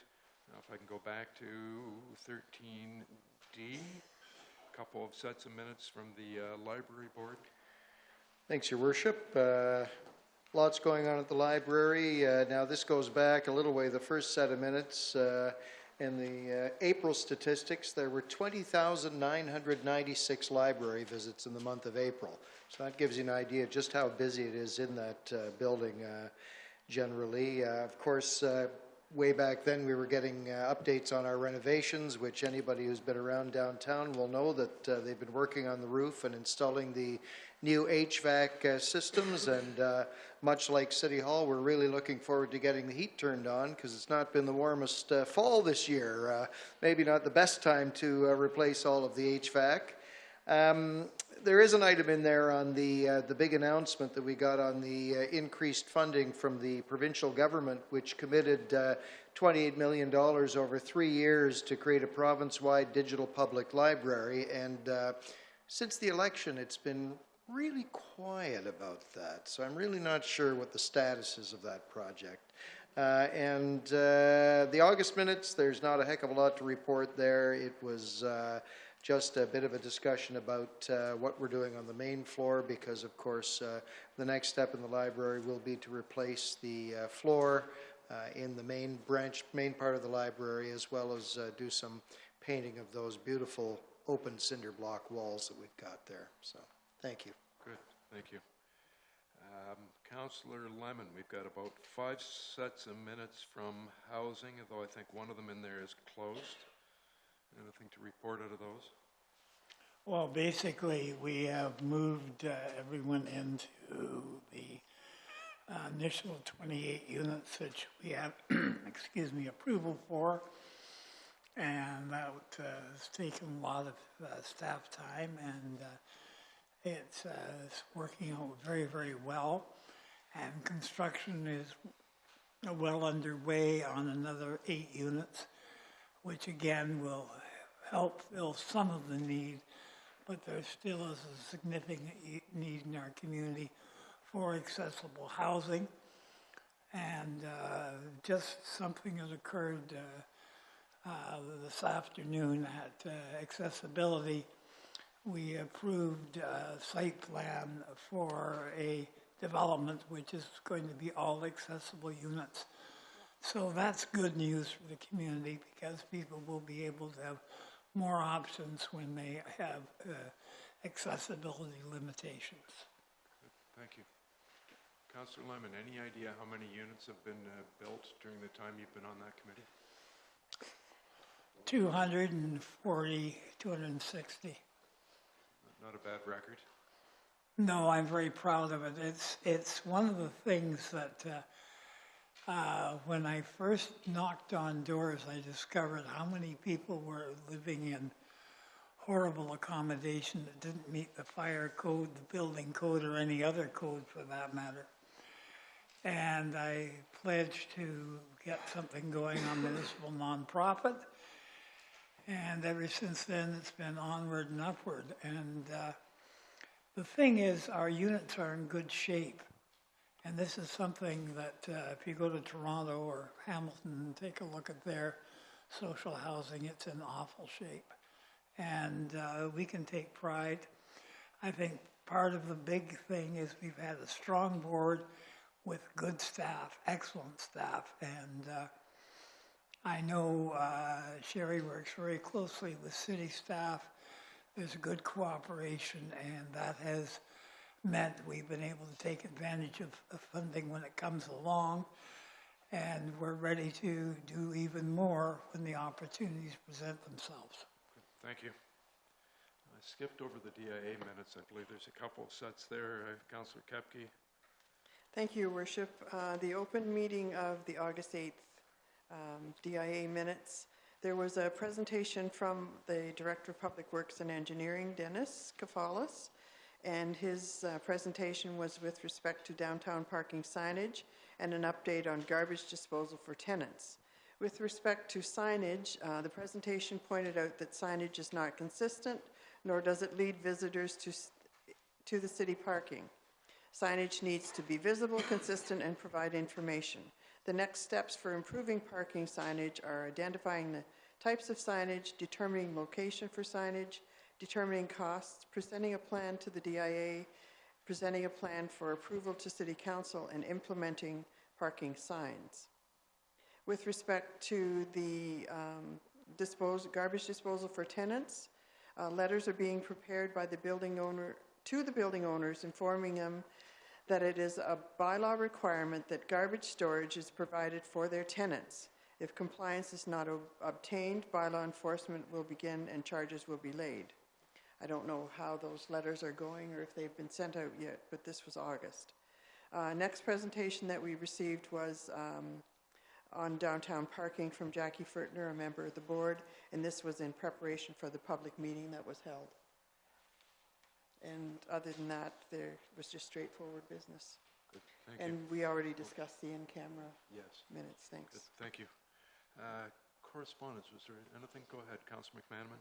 Thank you, Worship. I just want to do more of a comment than it was anything. In our information package is a letter from the president of AMO. And the main discussion point is about the changes to the Toronto City Council and how the newly elected provincial government changed the governance model just sort of like that without a lot of consultation. And the gist of the letter is that the new minister should consult with municipalities before municipal changes are made. And I think this may be just as good a time as any. I guess I would encourage the new council that one of the first things on their agenda should be, we have a letter here from the minister says that they are doing a broad review of the current municipal structure, looking at changes, looking at different ways of doing things, areas that need to be improved. For my entire time on council, but certainly probably long before that, a discussion around what Owen Sound and its neighbors and the sustainability of the model we have right now. I think anyone who's been in this area for any time could probably sit down with a map of North Grey and draw what should be the boundaries of a larger municipality that brings in all of the citizens to the table. And unfortunately, that's not the political reality. And we are faced with municipal struggles, municipal infighting, or what we just were discussing just a second ago at the county level of some of the issues we're facing there, be it police service, fire service, planning, recreation, economic development, thank you, tourism. And yes, the county has taken lead on some of those projects, but on some of those places, but I just think the new council should, we have a letter here from AMO, a letter from the minister that says they're looking at new changes, they're looking at the current model, they're looking at governance. And I think this council has been on record for quite some time that changes need to be made, that we are not happy with the way things go. Sometimes we have user agreements, sometimes we don't. Sometimes we impose user fees, sometimes we don't. I'm speaking for the city. And I just think this is more of just an editorial comment, I guess, but I think the time is right for this council to have the new council discuss, well, what is this new council's wish? What do we want it to look like 5-10 years from now? We have a government in place now that certainly, they changed the city of Toronto like that certainly seems amenable. The minister says they're discussing it. I think we should decide what we want to discuss with them and work with our neighbors, of course, but also work with the provincial government. So again, I don't have a motion or anything like that. I just think this is something that should be high on the new council's agenda. Because it certainly looks like the minister and the government's looking at it already. We should get our point across to where we think it should go.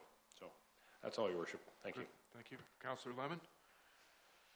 Well, further to what the councillor wisely said, you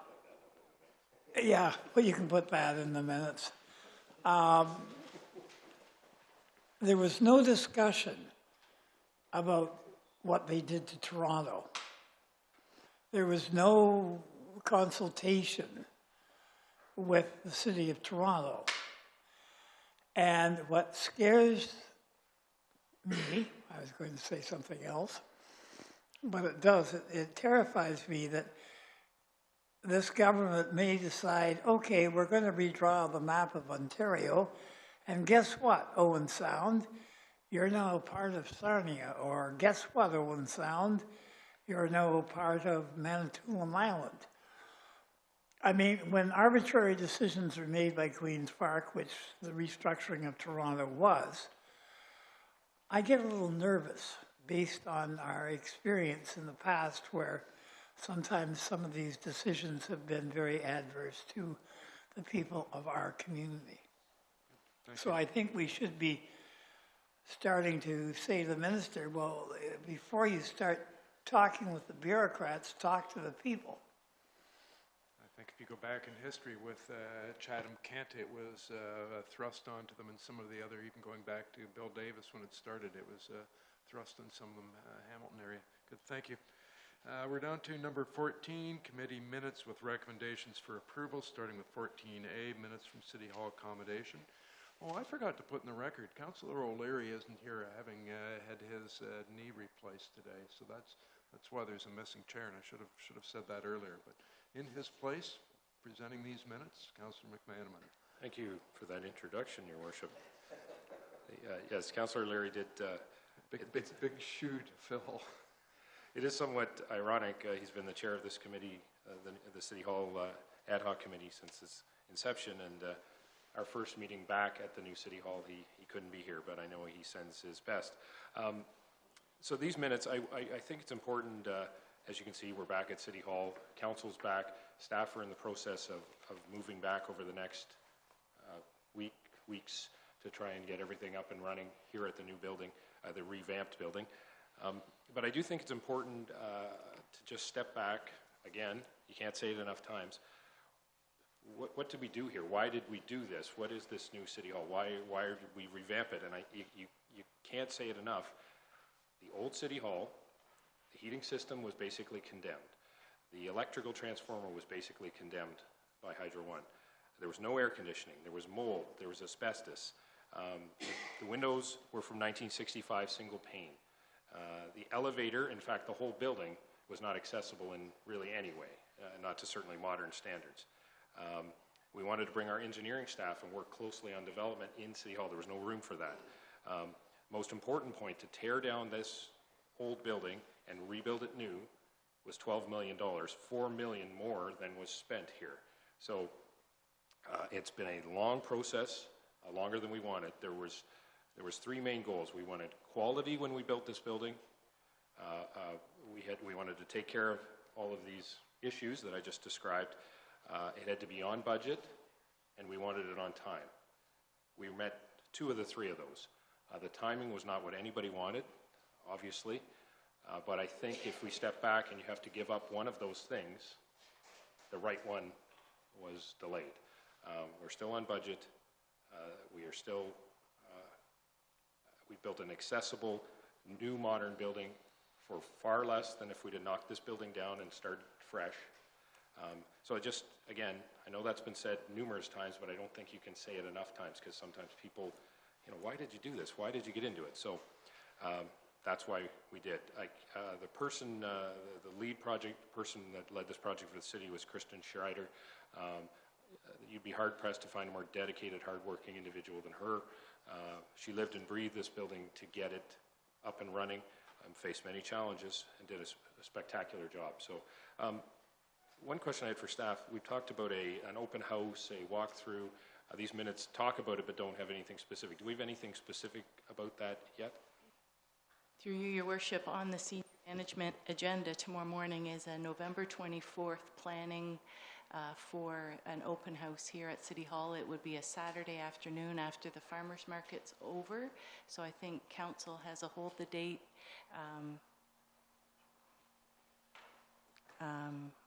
So we're certainly looking forward to that. In addition to your comments on the work that Kristen's done, I want to mention the work that IT's done to support this, specifically our manager of IT, to help move this project along and forward. So thanks, Sean. Well, that's excellent. Sean Hilliker, even to get us in here tonight, the technology required, again, thank you for mentioning that, did an incredible job. As far as these minutes go tonight, the main point that people, that's in here, the artworks, plaques, everything else that was on the walls in City Hall has been inventoried, photos been taken, consideration's been given to whether it should be donated to Grey Roots, whether it should be put back up on the wall, whether it should be put in storage. There's a lengthy list in here. For the first 6 months, the plan is not to really hang anything on the walls until we have a clearer sense of where things are going, things that might need to be moved slightly. At that time, we'll look for some of the items will be place back up on the wall. There'll be a place for public art. I'm sure we'll be discussing things with the art gallery as to what might look appropriate. We want to do some branding around the city's image. But if anybody has a question specifically, there's a list attached to where everything was and where it's going. So that I won't read that at length because it'd be way too long. We've discussed the grand opening event, and that is it, I believe, Your Worship. We will be getting a final accounting. That's still some time away, as we just moved in today, literally. So in the coming months, people will be saying, when can we get an accounting of all the costs? That will be coming in the coming months. So with that, I would move adoption of these minutes. Approval. Good, thank you. Go ahead. Thank you very much, Your Worship. We had a little tour before tonight, between meetings. I have to say I was very impressed, mostly with the what used to be no space, or the crawl space, or whatever it was under the north part of the building. I'm absolutely amazed at the space that's down there now and the storage. So I just am asking myself, how many places now are free of files, or will be free of city's file? The Bayshore held files. Were there any other places where files were stored? We certainly have files at many city properties. We currently have some at engineering that I'm sure they'll be glad to get out of there shortly. So we will be, over the next few months, consolidating them all within City Hall. So that will free up a lot of space elsewhere for other things. Well, you've done a wonderful job. Councillor Lemon, you had your hand up. Yeah, I just had one question. You talked about the memorabilia that was on the walls. If a decision is recommended by the committee, what's the appeals process if someone in the public says, no, that should not be put in storage, you should display it with honor? I suppose as long as this committee is still, I think we have one more meeting at least for this meeting. If somebody really strongly objected to something, it would probably go back to that committee. If this committee was disbanded, then it would probably go to another committee. I'm going to say Community Services, anyway, or Council. Of course, Council would have final say on any of that, for sure. Councillor Gregg, do you have your hand up? Yep, go ahead. Thanks, Rabbi. I just have a couple questions. I guess I'd like a little bit more information about the references to wayfinding signage, because we're going to have fobs, and this place is going to be quite secure. So it's worth noting this isn't the Empire State Building that we're trying to find our way around here. And anybody that's needing to be moving around the building's basically going to be accompanied with somebody. So I wondered if I could have a little bit more specific information on that, and maybe just in terms of how much money is being allocated to it, because I question how much need for distinct wayfinding signage there is. It's a 3-story building, but it's secure. And then just personally me, it's not in the recommendations, but I totally am against digitizing the photos of the former mayors, and I believe that those should be displayed outside as they were before. But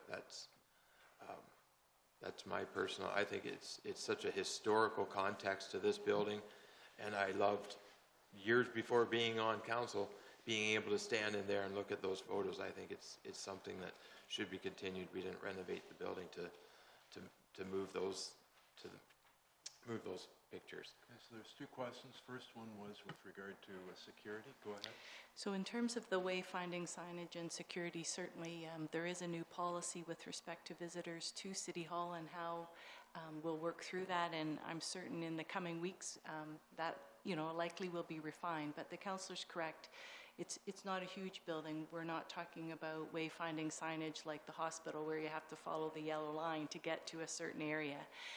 There is a requirement in the building code for signage on washrooms, for example, and in areas where, so we want to be able to brand the development team area, so where planning, building, and engineering will be, where service-owned sound will be. So it will be, I think the signage budget is covered in the current budget, but we just want to pause a little bit. We want to get a feel for the building before we put before we put the directional signage within the building. But we do want visitors to feel welcome and know how to find a public washroom and that type of thing. So that would be similar to signage to what was here before. Okay. Councillor McManaman, did you want to answer the question on? Sure, in the art. We did have a discussion about, as you can imagine, I forget how many items there are here that were on the walls, but there were many, many. We did have a discussion about that with the mayor's pictures. I think the main point is that for the first 6 months, the idea was that there would just be, let's just hold on before we decide what we're putting on that wall right there. Let's get a feel for the whole building. And certainly, obviously, at any time, council can decide if they really want the painting right there, then that's where the painting will go. And if it is the wish of the new council that all the mayor's pictures go up, that's within their right, of course.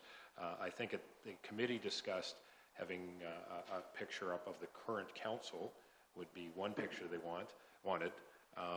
As far as the former mayors, they had thought that perhaps that isn't what we want to do. But again, any decision, none of these decisions are final. It's just a list of where everything was, where is it now. Any decision can be changed in the future. Ms. Coulter, do you want to add to that? Through your worship, the plan on the former mayors was to digitize them. We do have a number of screens, so they would be put on the screens, and the idea would be also that there would be a website, and over time we would build a bit of a bio for each of them. So certainly that history is still planned to be celebrated. Good, thank you. Scott, you have no idea how abusive that meeting was in the poor mayor. Go ahead, Councillor Lemon. Well, having a few relatives on that wall, I have a vested interest, not a pecuniary interest. I think that is the most ill thought out thing I've heard from the renovation committee. The mayors of Owen Sound are amongst the leaders who built this community. And they led the councils in difficult times and good times.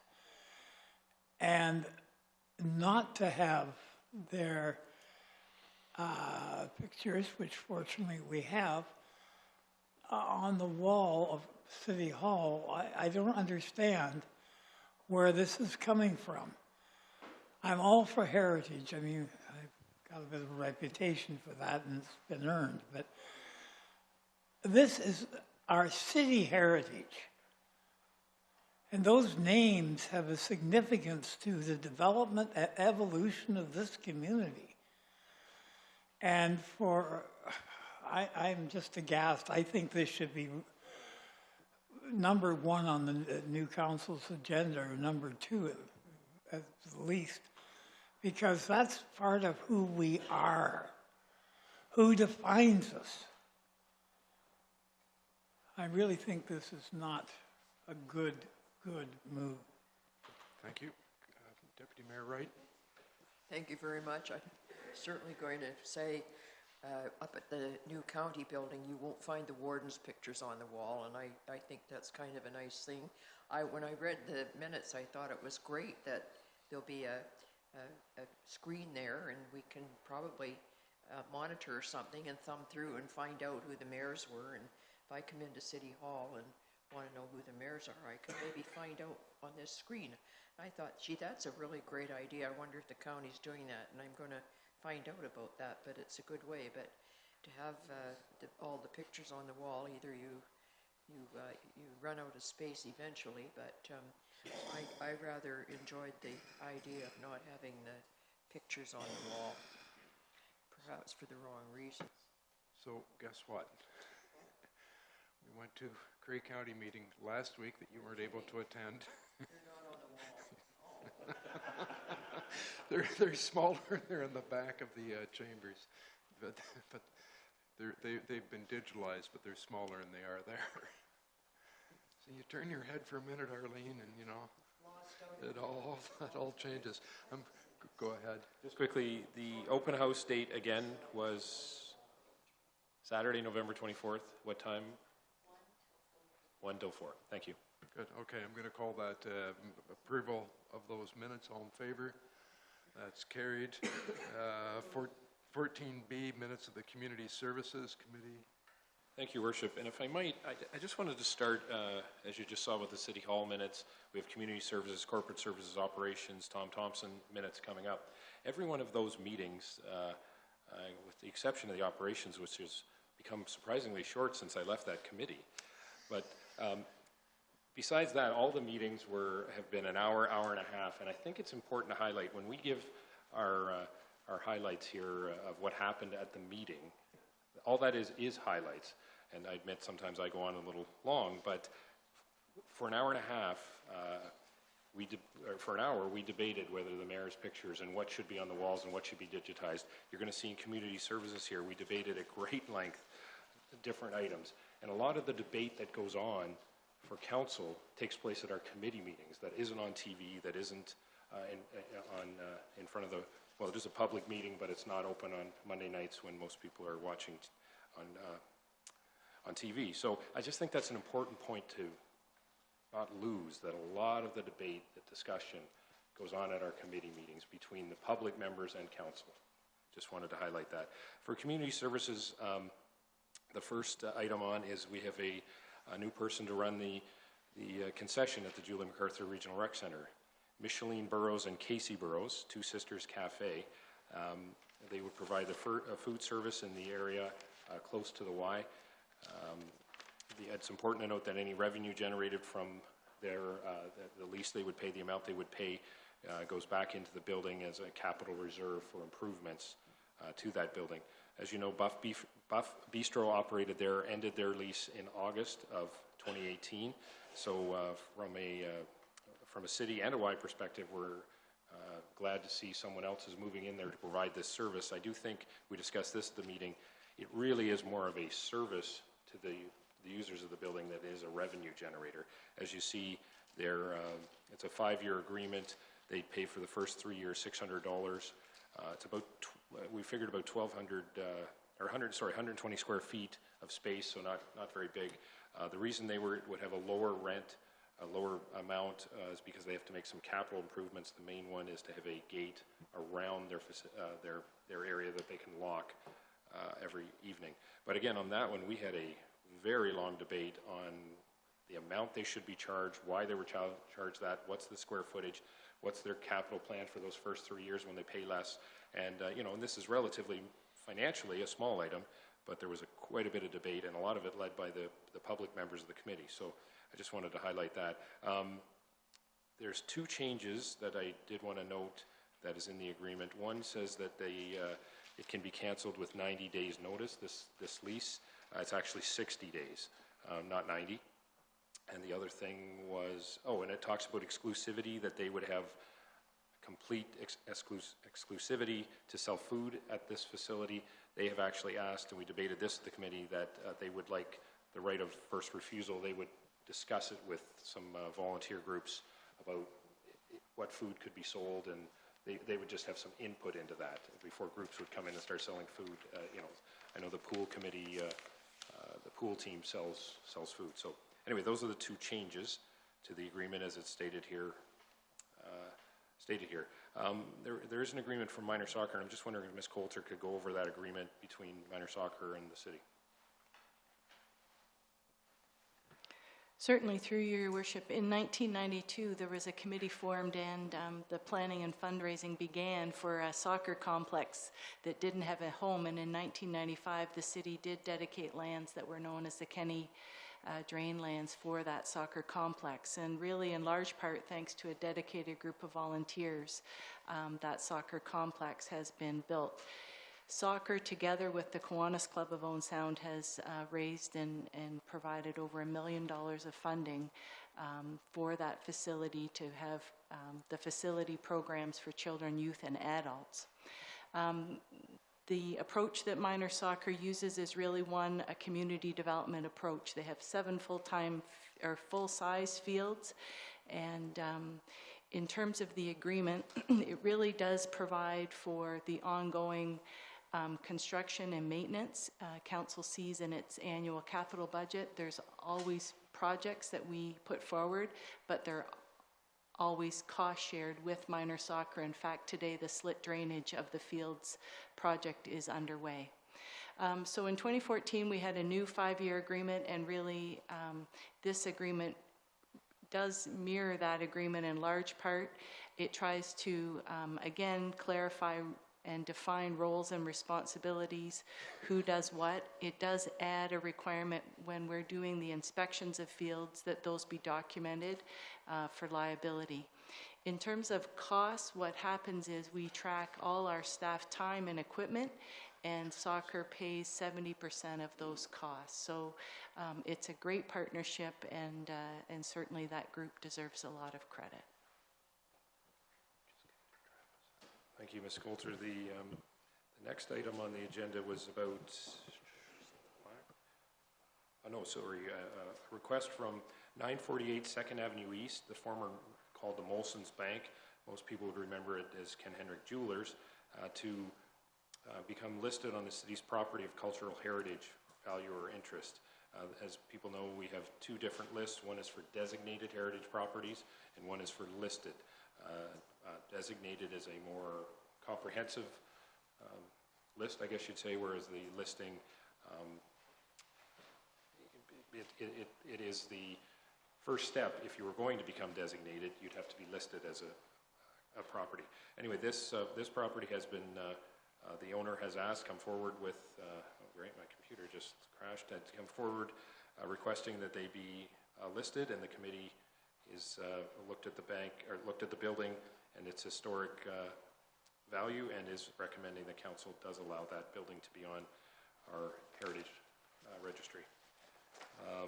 The other item, and this was a big topic of debate at the meeting too, people remember the Consul General of the Republic of Poland was in this area in the summer looking at the Polish tree, which is just outside town in Meaford.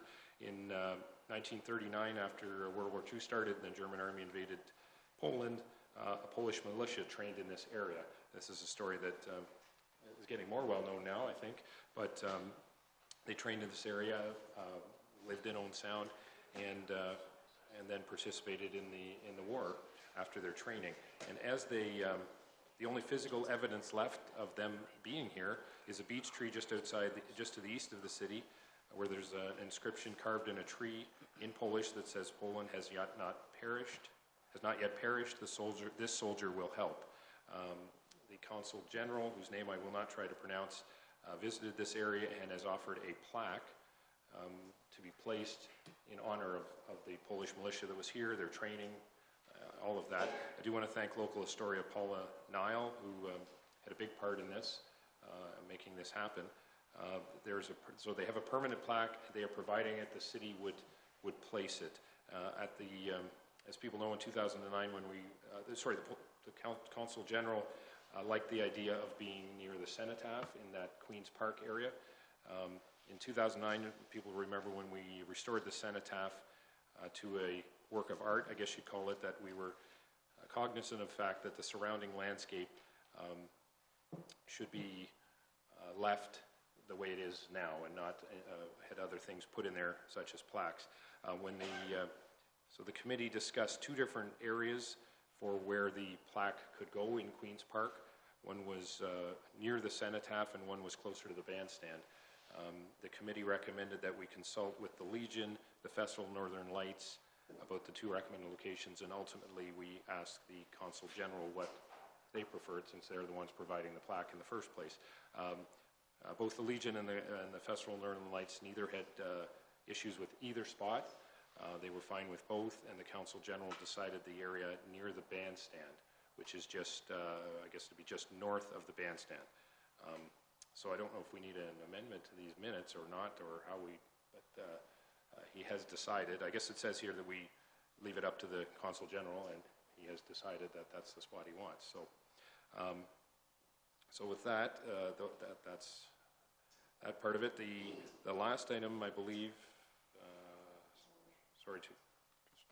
Two items. The last one, as we've done in the past, will be memory markers placed by OSSDS for Remembrance Day. They'll be there the week of November 5th to the 12th. These are projects consisting of students researching former local men and women who served in conflicts in the 20th century. They are plaques that are placed in Jervis Bay Park. I'm not sure if we knew the number, but it's approximately 5. This year they discussed the casualties in 1918 and marking the armistice and the end of the Great War. As I said, this has happened over numerous years. It's been a great project for the students to learn, and the city's glad to help them display that in a very appropriate area. And two other just quick points. We asked for policies. We've been asked to put display cases up at the Julie MacArthur Regional Rec Center. Of course, there's no policy around that, so we asked for a policy of where they might go, who pays for them, how many, what could be in them, et cetera, et cetera. And the last item, there was a question raised about the replacement of the grandstands at Duncan McClellan Park. Unfortunately, an RFP was issued early this summer with no bids, so the staff will be coming back in the 2019 capital budget with a plan on how we might replace those grandstands at Duncan McClellan. And with that long-winded discussion, Your Worship, I would move adoption of these minutes. Okay, thank you. Councillor Lemon has a question for you. Well, it's more than a question. I believe the Consul General from Poland suggested near the cenotaph, not north of the cenotaph. This is the first I've ever heard that that was his request. I believe it was actually south of the cenotaph was where he requested. I would ask Mrs. Coulter about confirming that. I believe there was something in writing. Through Your Worship, I believe the councillor's correct. In the staff report that accompanied the request through Community Services Committee, staff identified that the Queen's Park, and particularly the cenotaph, was a designated cultural heritage landscape. As the councillor mentioned, in 2009, when the cenotaph was restored, all the plaques that had been added in that area were removed and placed on a granite monument to the side. The water was reintroduced and the frog was put back on so that the symbolism of the original cenotaph would remain. It was staff's recommendation that we consider 2 areas within Queen's Park, which is also dedicated Peace Park. Those were identified, and Justin Teakle, who does much of the heritage work, had reached out to the council to show them a location on the map as well as photographs of where they were recommending. They picked the more northerly one, and they would like to get the plaque installed yet this fall. He also spoke with the Legion. Now you may know more about that discussion, and he also spoke with the Festival of Northern Lights. So the recommendation, I think, is in the minutes.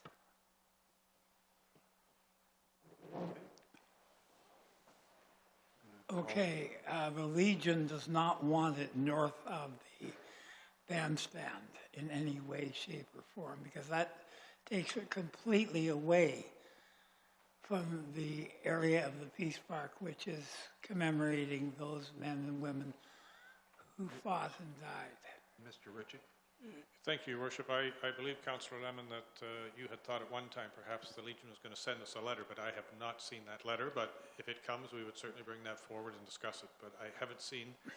Mr. Teakle did have a conversation with them, and they didn't express that interest to him. But if a letter comes forward... It was passed at a meeting, and you should have received it. I will find out tomorrow why you haven't. I haven't received it.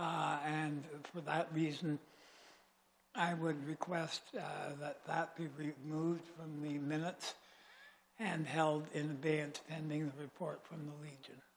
So that is a motion on the floor to remove those from the motion that has already been made, so this would take priority.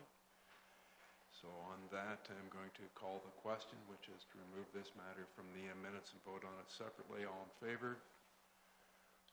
1, 2, 3 opposed. Oh, wait a minute. 1, 2, 3, 4, 5. So that carries. Thank you. Okay, so with regard to the rest of the minutes, did you have a different question? Go ahead. Thank you, everybody. Just get my head going again, because that puts off to another date a couple of my questions. I guess one question was, in the last few years, minor soccer's had some decline in the enrollment. Is this agreement, is it give them flexibility to move with the ebbs and flows that some years and periods you have higher enrollments, and then there's periods in the last 3, 4, or 5 years where there's been a decline. So how does that affect the changes that they need and might wish? Because if you've got less revenues, you might wish to seek a reduction in costs in some manner. I'm not speaking on their behalf. I'm just wondering, have they got the flexibility with this agreement, or what has maybe changed? And then a second question might come to me. Through your worship, minor soccer, probably Councillor McManaman is better to respond to actually registration numbers. But I know that adult groups are growing as well. Minor soccer also provides for the use of those fields for groups and organizations like field lacrosse, cross-country runs. So the way the agreement is structured, similar to the last 5 years, the city tracks our time, both staff and equipment. It's billed to minor soccer in October. I just saw the bill last week, and minor soccer pays 70% of those costs. They also pay utility costs. They're responsible for the irrigation system and that type of thing. So they're fully aware of what those costs are. That's good, thank you. And just came back to me, I remember 4 years ago we had a banner policy that we put in place at the rec center. And to my knowledge, have we got any banners hung in there at all yet? Because the last time I was in, I don't think we have. And it came to me when we just discussed another policy here for the rec center, and I just thought, well, the last time we did one 4 years ago, it's maybe amounted to nothing. So, I mean, maybe there's an answer to that question, and at times I wonder if we don't policy ourselves to death. But Your worship, there is a policy related to banners. I know there's banners at the Bayshore. I can't recall if there's banners at the rec center, but certainly the policy's in place. If there's groups with banners and they'd like to come forward for them to be placed, certainly they can be done in accordance with the policy. Okay. So with that, I'll call the question on the main part of the minutes. All in favor? That is carried. Now we go back to that other portion. Councillor Lemon? It's been pulled.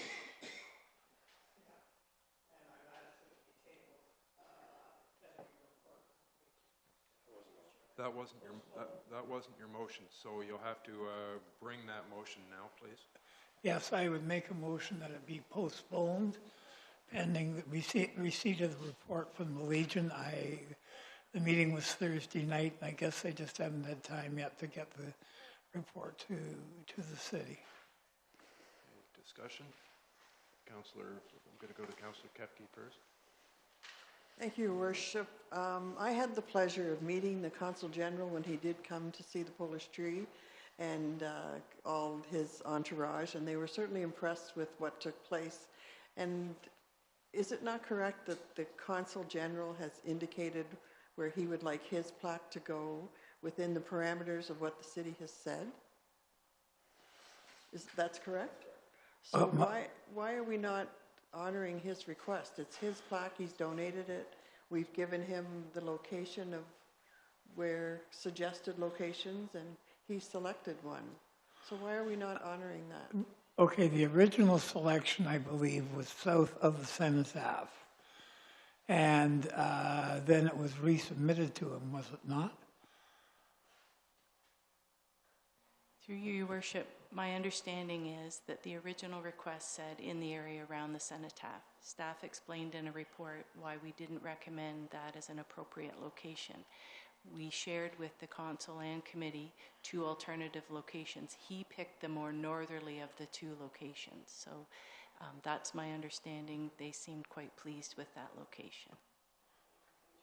No, the Consul. The Consul wants it to be in a visible area with pedestrian traffic, and that area is sort of near the bandstand, and it does have a high number of pedestrians that go past it each day. But why not south of the bandstand? Councillor McManaman? Thank you, Worship. We had this discussion, as Councillor Lemon knows, at the committee meeting. We now have approval from the Council General. He has picked the location that he prefers. I don't think, I agree with Councillor Kepke. I don't even know why we're debating this. They're the ones providing the plaque. We said we would like it in Queen's Park. I've got an email from him right here that says that he prefers the location marked as number 1, which is right near the bandstand. I'll certainly be voting to honor their wishes. Near the bandstand? Peter, please. Councillor Greg? Thanks, Mayor Boy. I'm just kind of confused. The report, it acknowledges the 2 places where staff had offered the best place. But one of my questions at the start was, I couldn't find in there where there was a mention of 2 places that the Consul General had mentioned, but I couldn't find where those were. I thought the Consul General was south of the cenotaph from the report and from the minutes.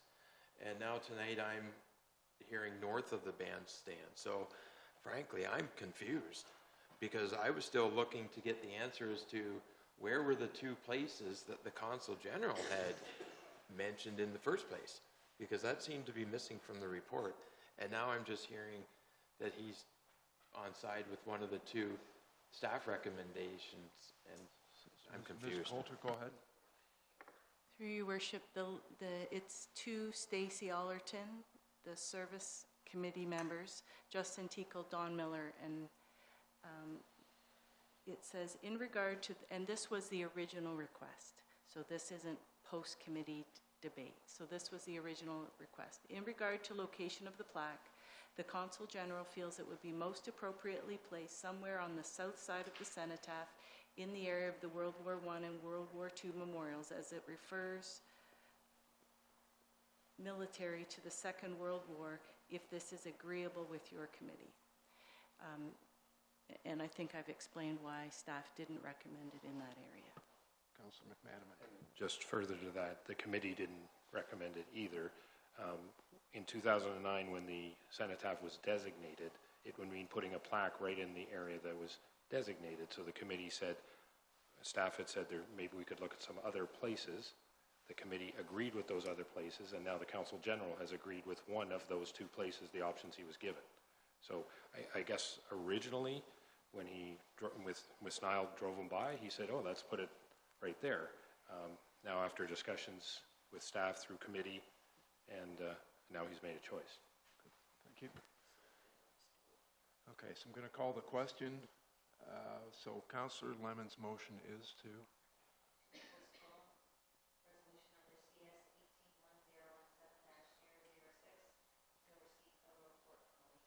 So to postpone until receipt of the report from the Legion. Okay, so.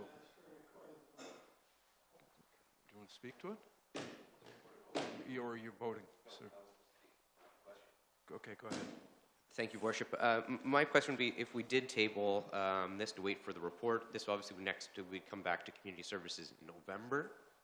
So the Consul General just wanted to have this displayed this fall, correct? So if we do delay, we're most likely going to say, no, we're not going to display it this fall. We're going to display it in spring, because we're going to be putting concrete base down. So is that, just so I'm clear, that is what would happen? Because then we'd have to get approval at next committee and come back to council, right? Okay, so it'll come back to council on November 12th, and then we'd make that decision, correct? Okay. Are we the 12th or are we the 19th? It's the 19th. November 19th. Okay, sorry. Councillor McManaman. Sorry, just to continue on that line of thought, then we'd have to go back to the Consul General, because if council decided, he's already decided, if we now are going to take it back, we'd have to go back to him again. So you are correct. I don't think there's any, unless this motion is approved, there'd be no way this could be put in this year. Councillor Thomas. Can I just ask, is the Festival of Northern Lights not presently occupying that site in any case? Through your worship, staff met with the festival to ensure that the area around the preferred location had appropriate displays and that the plaque could be installed if it was council's wish. So they've been consulted with. Okay, I'm now going to call the question in that motion. We're doing all in favor first, and then, yeah. So all in favor? 1 opposed? So it's defeated. So go ahead. Councillor Dodd? Opposed? Councillor Gregg? In favor? Councillor Kepke? Opposed? Councillor Lemon? Councillor McManaman? Opposed. Councillor Thomas? In favor? Deputy Mayor Wright? Mayor Body? Opposed? Motion is defeated with 3 in favor and 5 opposed. So now we need to bring the original back on. Councillor McManaman? I'll move the original motion, Your Worship. We've discussed it, I think, enough. Sorry, but the original motion in the minutes does not specify the final location, correct?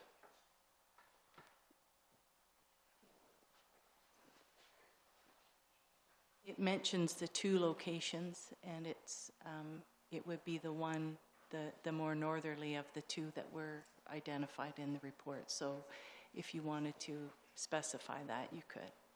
I'll move the motion specifying that the Council General has chosen Site 1, which is the more northerly choice.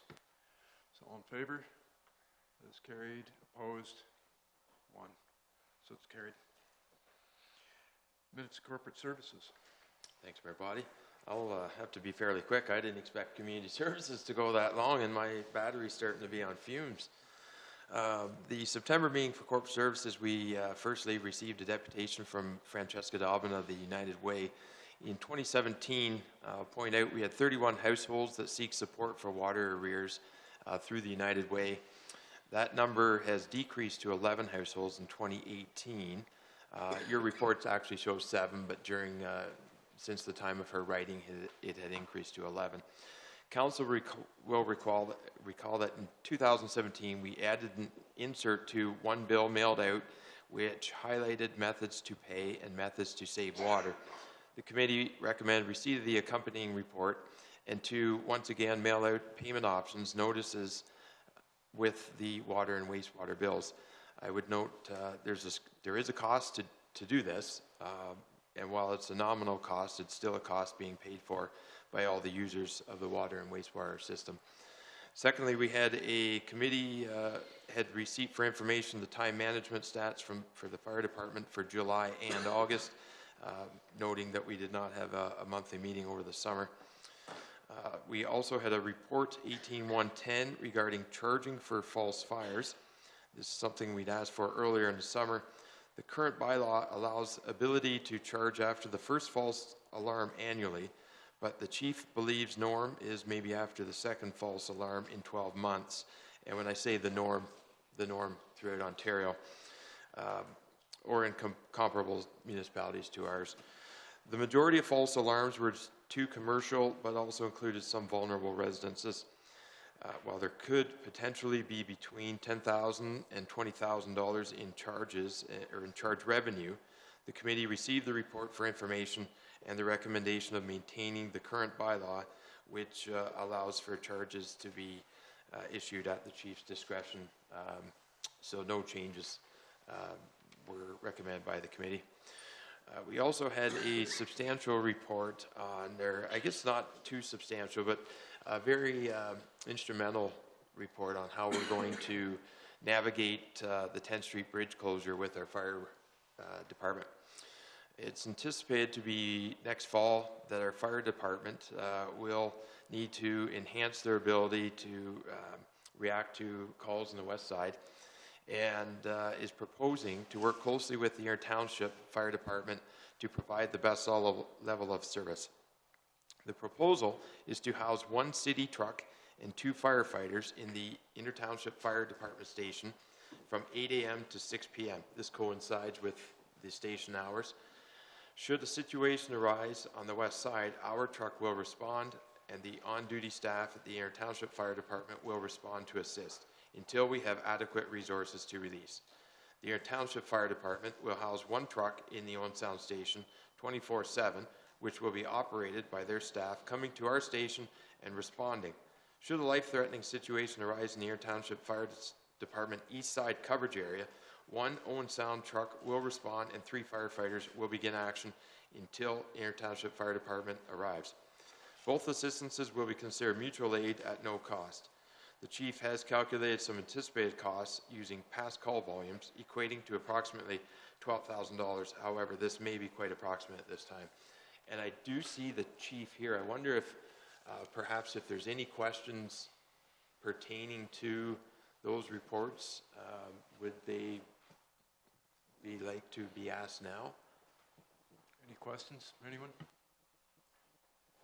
Councillor McManaman? Sorry, I suppose this is a question for the chief. If you had said the inter-township truck would be in the Owen Sound station, I just want to make sure I understand, and they would respond from the Owen Sound station to inter-township calls on the east side of, into Sydenham, is that? Through your worship, yeah, correct. And at what point would, you'd mentioned an Owen Sound truck responding to Sydenham, under what circumstances would that happen? That would be, again, a structure fire come in, a life-threatening situation. Not just any call, but a life-threatening call. A life-threatening situation, MVC on the highway, somebody trapped. We would send one truck and one crew, and we would deal with the situation until they got on scene, got set up, released us to come back into town.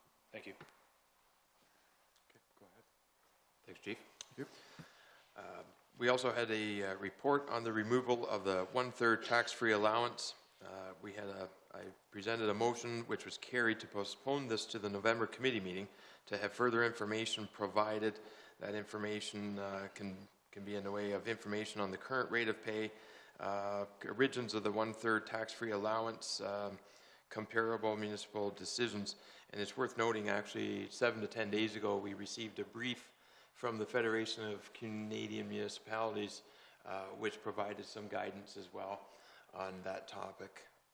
So that is a report which will be in front of committee in November. And to flip over here, we had a report for a mid-year financial update. This is, I'll note, effective end of June. So a lot of year to go yet, but we had an approximate surplus position at mid-year of $250,000. This is largely contributed to by police service wages and gapping in other city departments. Some higher costs and interest charges, winter control materials, landfill costs, and the effect of the Chinese sword policy on recycling revenues are offsetting some of the savings that we had achieved in the first 6 months. Committee received that for information purposes. Report 113 was a follow-up report in the vacancy rebate reform process. In July, committee had a deputation on the program and the process of reform and asked for this report as a follow-up in continuing forward. The next step is to engage stakeholders and consult in the community. We will gather this information from an online campaign and a quantitative survey, which is in the report. This is in line with the suggestions of MTE, who was the consultant who spoke to the committee earlier in the summer, and is utilizing their experience and their past knowledge working with other municipalities in the same initiative. Following the public engagement, a final report would be presented to council on that topic. Report 112 was a property tax sale, and that in the case of an unsuccessful tax sale, the tax arrears be written off, invest the property to the city. That property is situated just slightly east of, well, it's on 8th Street A East, and it's almost part of the hill, or was almost part of the hill. It's completely zoned within hazard zoning, so not much could ever have been done with the property. It was a very old property, so the cost to the loss in that, I think, was about $58,000. No, sorry, $53,638, which would have to be written off on that unsuccessful tax sale. And our last report received for information was a review of insurance claims filed against the city. 2017, we had 28 claims filed, and effective at the end of the fiscal year, 11 open claims remained. The city plans on, during the next 2 years, of focusing on reducing weather-related claims such as slips, trips and falls, motor vehicle accidents, and flooding. And with that, I can ask for any questions, but I would ask, that concludes the September minutes, and I ask for your approval of the recommendations therein. Services, okay, questions? He's just moved the, yeah, okay. So just call the question then, all in favor? That's carried. Minutes of operations, I think you're doing those as well for Councillor O'Leary. Speaking for Chair O'Leary tonight, for the Operations Committee meeting, we had our monthly airport report, and it's important to note that effective the start of October, the new restaurant Crosswinds restaurant has opened at the Billy Bishop Museum. So they're ready and open for business and inviting flights to land and dine again. Or sorry, Billy Bishop Airport, my mistake. See, you can fly in, you can have dinner at the airport, and then come to the museum for a visit. So you don't and want then to fly land out. on the lawn? We had report 18045 spoke to the restaurant equipment at the airport, which the city seized due to the previous tenant owing approximately $21,000 of rent and back taxes. The city offered the equipment back to that tenant in exchange for monies owed. That was declined. To the incoming tenant, after an appraisal value was determined, the equipment was offered for sale with monthly payments extending over the 5-year lease period. The alternative would have been to sell the equipment at auction, piecemealing it, and not being assured the city would receive a higher value for the product. Of an approximate value being $12,000 from the appraisal, we received an offer of $9,000 in the equipment. The difference between the balance owed of $21,000 and the sum of $9,000 received will be turned over to a collection agency that the city has used in the past. The city has also tightened the accounting controls in place for such lease agreements on a go-forward basis. That was the recommendation of the committee. And report 041 recommends the provision of an accessible parking space in the 1100 block of First Avenue East. This is an area in the area of Mudtown Station, the dog park. There's a law office there, as well as some apartment housing, a few other offices, but the area lacked an accessible parking space, and with the increase in traffic in that area, it's felt by staff an accessible parking space would be advantageous. The suggested location is just north of the Mudtown Station, located right near the dog park. There's already barrier-free entrance from the sidewalk to that location. So the committee was in support of the positioning of that accessible parking space. The one-time costs of line painting and signage is approximately $750 for such. We also had a report for an adjustment to the traffic operations at OSDSS. This is resulting from a traffic study that was done alongside consultation with the school and the school board, recommending amending the traffic bylaw after the site plan approval. We approved there earlier in the summer. The traffic study took place. We consulted with the school board, and to the current traffic bylaw, committee is recommending that we amend to provide an on-street loading, unloading zone for buses of 25 meters in length, which is kind of right in center of the OSDSS area on 9th Street. It will approximately accommodate 2 buses in length. Secondly, we have a prohibition of stopping and parking between 8 a.m. and 6 p.m. Monday to Friday on the north side of 9th Street in conjunction with that above recommendation. So, I mean, those go hand in hand. Basically extends from slightly south of 8th Avenue West to slightly, I guess that would be west of 7th Avenue West. Prohibit parking on the east side of 6th Avenue West, or sorry, missed one here. Prohibit stopping on the south side of 9th Street from 8th Avenue to 7th Avenue between 8 a.m. to 6 p.m. And really what that is the current practice as it exists today. I'm not sure if anybody has ever seen a car parked along that side. It's just not formalized by bylaw, so this would be formalizing the current practice.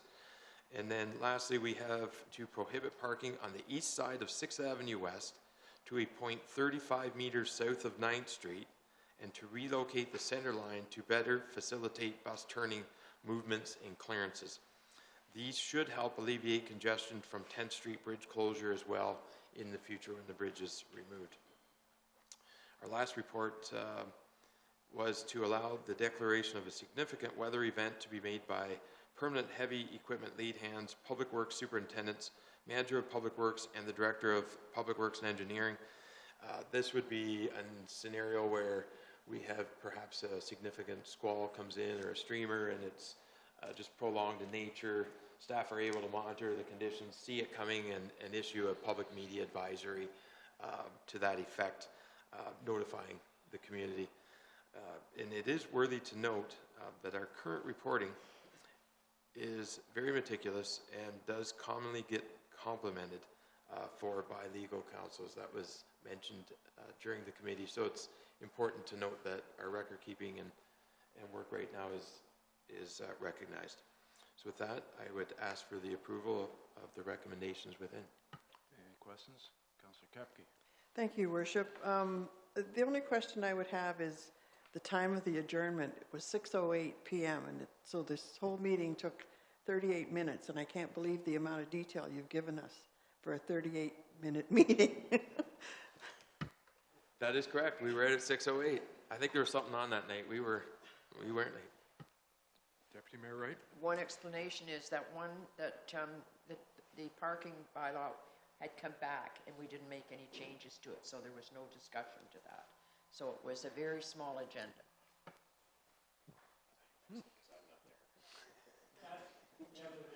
So call the question. All in favor of approval of those minutes? That's carried. Thank you. Councillor Thomas. Thanks, Your Worship. This meeting went 71 minutes, so everyone buckle down because this is going to take a while. The Tom Thompson Advisory Committee met. We continue with our community engagement process that we began at the start of the year, reaching out to stakeholders within the community, people who are involved or have been involved in the past with the gallery, to ask a series of questions about where they'd like to see the gallery going as days go on. We have a new information sheet available for volunteer opportunities at the gallery because, again, we are always looking for volunteers.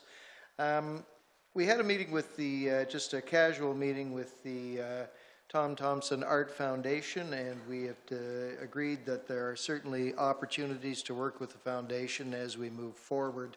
And we are looking at adding a non-voting position to the advisory committee, and that would be a representative from the Tom Thompson Art Foundation. The other thing that I'd like to report on is that the gallery was successful in receiving its 2019 operating grant, which is always a good thing. So with that, I would move approval of these minutes. Just going to ask for clarification. You said something about questions concerning where the gallery is going, and you're talking about the direction that it's going in, not that the gallery is going to be moving anywhere. Yeah, no. Just want to clarify. The direction, that. Yes, not the physical space. Okay. Any other questions? Seeing none, all in favor? That is carried. Thank you. So down to number 15, matters postponed. There are none. Motions for which notice was previously given. We have none. Discussion of additional business, and I think we're starting with Councillor Kepke. Thank you, Your Worship. Friday, November the 2nd is Random Act of Kindness Day, and this is a venture that the Community Foundation Grey Bruce has taken on, and we're asking people to think about something they can do that's kind for someone else on Friday, November 2nd, such as opening a door for someone or putting money in their meter if their parking has expired, or just all kinds of compliments they could give people. But please remember that Random Act of Kindness Day is Friday, November 2nd, and I hope to see lots of people in the area, as I'll be the Queen of Kindness that day. Perfect. Thank you. Councillor McManaman. Thank you, Worship. Two questions for staff. The first one was I received a message, or two messages actually, about last meeting in the Harrison Park campground, with the discussion being, as was reported in the 2018 budget, I guess, that it is costs us $10,000 a year to run the Harrison Park campground. And I'm just wondering if there's any further clarification on that since the last meeting. Ms. Allen? Through your worship, at that meeting, we were talking about what our costs to date were for the campground, and we were sitting around a total net cost of $10,000, which council questioned reasonably, and that did spark us to go back and look at it. Normally, we would do that thorough review at year end as part of our audit. However, because campground operations are mostly wrapped up by the fall, and because of the query from council, we looked into that after that meeting. So what we did find was that there were some staff timesheets that had been coded incorrectly. As we monitor staff timesheets through the year, we look at total staff time in relation to budget, but not necessarily where they're coding their time. So when we looked into that, we noted that some of the staff had coded their time to the campground when it was more accurately to be coded to some other park screen spaces. So once we corrected for that, we are trending towards a surplus in the campground of approximately $30,000 by year end. Some of that money will be set aside in reserves for future capital upgrades at the campground, and the rest will be used to offset the tax levy. Thank you. Great, thank you. Second question was about the former Strathcona School. I've been asked about that. There's construction taking place there. There's been no site plan coming to council. Could we get discussion or comment on just what is going on at Strathcona School? Certainly, through your worship, our building staff have been monitoring this site, and in late August, work began at the school to really clear it out of old carpet, flooring, pipes, outdated mechanical systems. Windows were removed. On October 4th, our staff, the chief building official, issued a partial interior demolition permit, and that was required to permit a structural investigation of the building by the structural engineer and architect for the proponent. The project does see an additional story being added on the building, so there was some work that had to happen in terms of the investigation, as well as geotechnical work was done outside. So I understand from the CBO that the site is secure. There's a video surveillance equipment or system in place, and staff advises me that no work is occurring that requires a further permit. Normally, a pre-consultation is considered sort of confidential, but because of the piece in the paper, I would certainly confirm we do have an application in for pre-consultation, and there are 66 residential apartment units as part of that development. Go ahead. Just to follow up, so nothing has taken place outside the normal process? Not to my knowledge, no. Great, thank you. Okay, Councillor Dodd. Thank you, Worship. I know Brent did steal my thunder earlier this evening, but I'll bring it back up. On November 8th, we are having the next Young Professionals Network event at the Tom Thompson Art Gallery. Last we checked, we were over 100 people had confirmed that they were going to be attending. This is going to hold about 120, 130 like normally, like our other events. So it is another hot one. If you are looking to attend, you can log in and register both through the Grey County's Facebook page, or go to https://ypn-tom.eventbrite.ca, and you can register. It's an easy following. So, but the best way to actually, if you do want to register to that, would be to go onto the Facebook page of Grey County, and you can register right there, and it'll take you to the link. Once again, during that will be the community curators, our parks exhibit, and our Carl Beam show will be displayed. So it's a great opportunity for a bunch of our youth from Grey County to come in and experience the Tom Thompson Art Gallery. Good, thank you. Councillor McManaman, Councillor Dodd. Saturday morning, November 17th, anything you want to cover? That's an excellent point, Your Worship. On Saturday, November 17th is the annual Santa Claus Parade. It is the, I'm going to get in trouble for this, the Kiwanis Santa Claus Parade. It's over 60 years. I really should know that number, and 64 would be a good guess. Anyway, it's the longest continuously run parade by one organization in Canada, as far as we know. So it's Saturday morning, November 17th, 10 a.m., on Main Street, 2nd Avenue, same place it's been. The theme this year is winter sports, and we look forward to Santa attending that event, and all of the public as well as council. Your worship, you're invited as well. Of course, you're not. Council, by the way, I've committed us to walking in it again. We'll probably need a vehicle, the Kubota or whatever it is. I haven't told staff it's Kubota.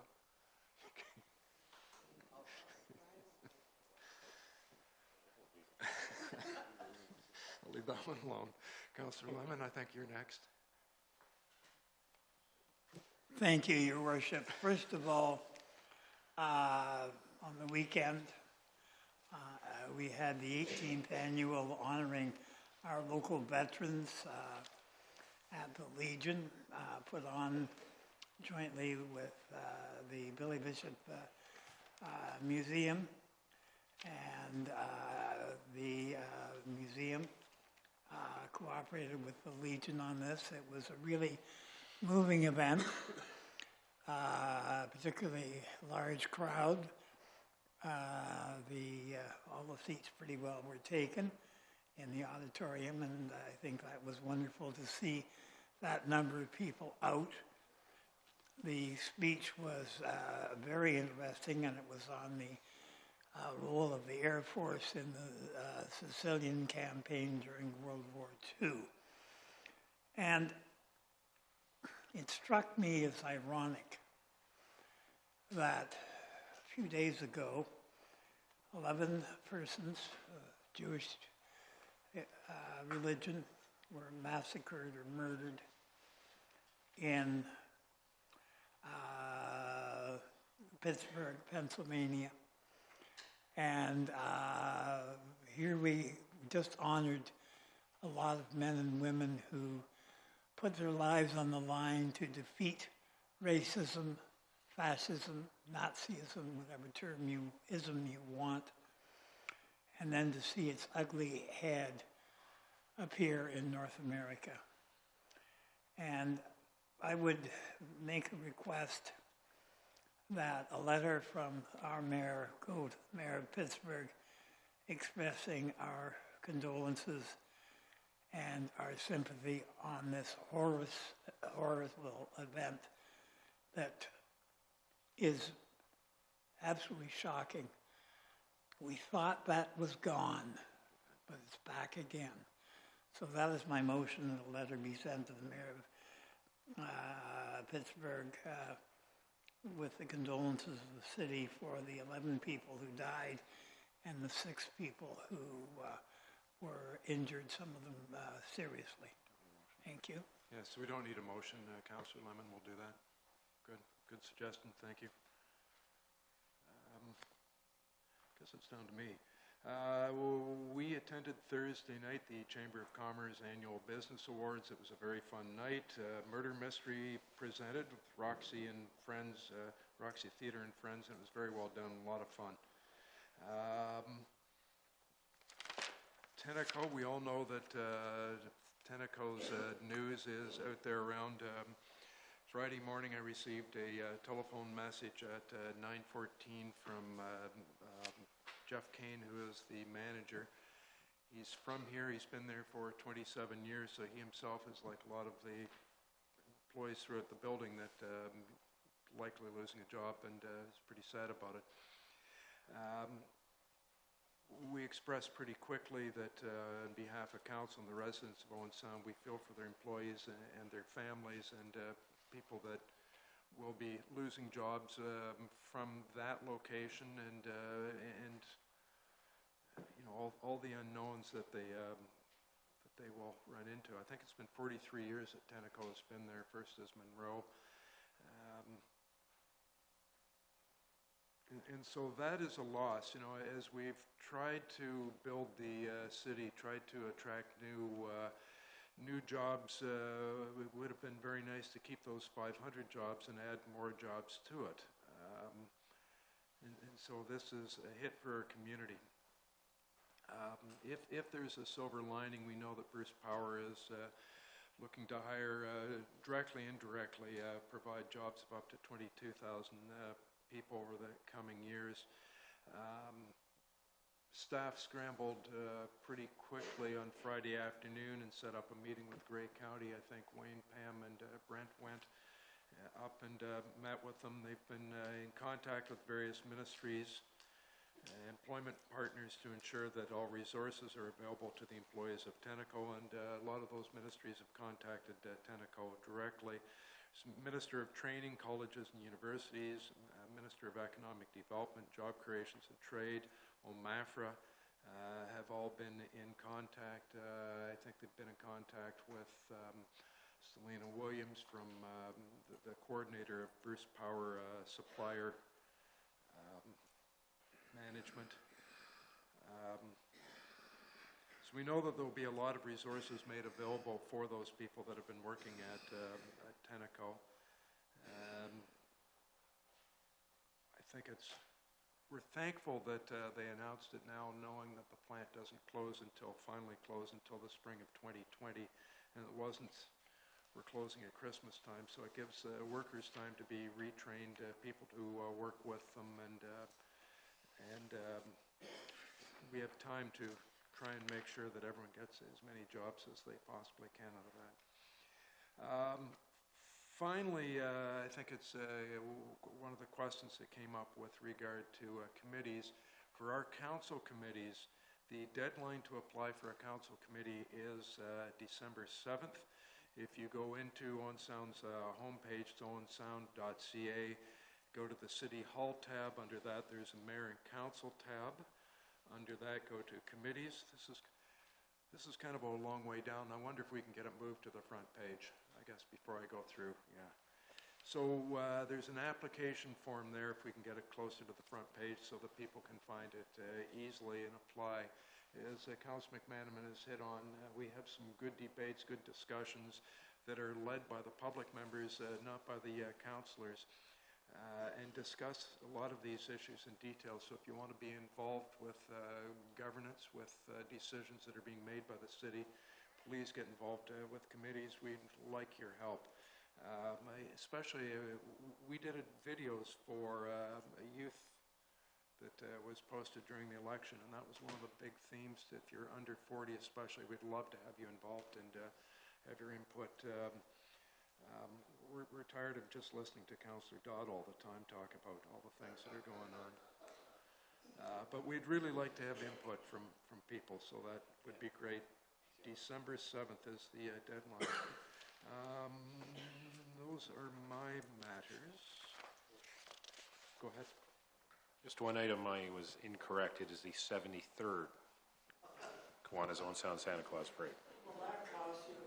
That's going to be very expensive. So there was a Kiwanian out there that was, there's one still awake listening to us, and they sent you an email. Okay, now we're down to number 18. Councillor Thomas, motion that the committee rise. Moved by myself that the Committee of the Whole rise and report. All in favor? That is carried, so we're back into formal session. So a motion to adopt proceedings. Moved by myself, seconded by Councillor Gregg, that the action taken in Committee of the Whole in considering public meetings, deputations and presentations, public question period, matters arising from correspondence, reports of city staff, consent agenda, committee minutes, matters postponed, motions for which notice was previously given, and additional business be confirmed by this council. Thank you. All in favor? That is carried. Do we have any notices of motion? Seeing none. Bylaws? Through your worship, the bylaws listed for approval on tonight's agenda include the confirmatory bylaw, 2 bylaws to execute facade and structural improvement agreements, one with Jade McMeekin for property at 925 2nd Ave West, and one with John Goad and Laura Wood for property at 606 2nd Ave West. A bylaw to execute an agreement with 2644852 Ontario Incorporated for use of the restaurant equipment at the airport. A bylaw to amend the traffic bylaw respecting overnight parking in a reduced speed zone at 28th Avenue East and Concession 10 Road. A bylaw to execute a site plan agreement with 1960716 Ontario Limited for property at 2120 20th Ave East. A bylaw to execute a land and road allowance use agreement with Badaski Incorporated at 20th Street East. A bylaw to execute a land use agreement with the Owen Sound Rowing Club for lands north of the Bayshore Community Center.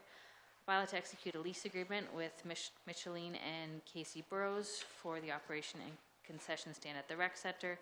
And lastly, a bylaw to execute a facility use agreement with Little Ray's Reptile Zoo for use of the Bay Shore. Moved by myself, seconded by Councillor Gregg, that bylaw numbers 2018-141 through 2018-150 be passed and enacted. And all in favor? And that is carried. That completes our business. I just want to point out, I should have pointed out before, Carol Merton is present, sitting in, recently elected to the 2018-2022 session. Welcome. And with that, we've completed our business. It is now 9:50. Wishing everyone a happy Halloween, and we're done. Thank you.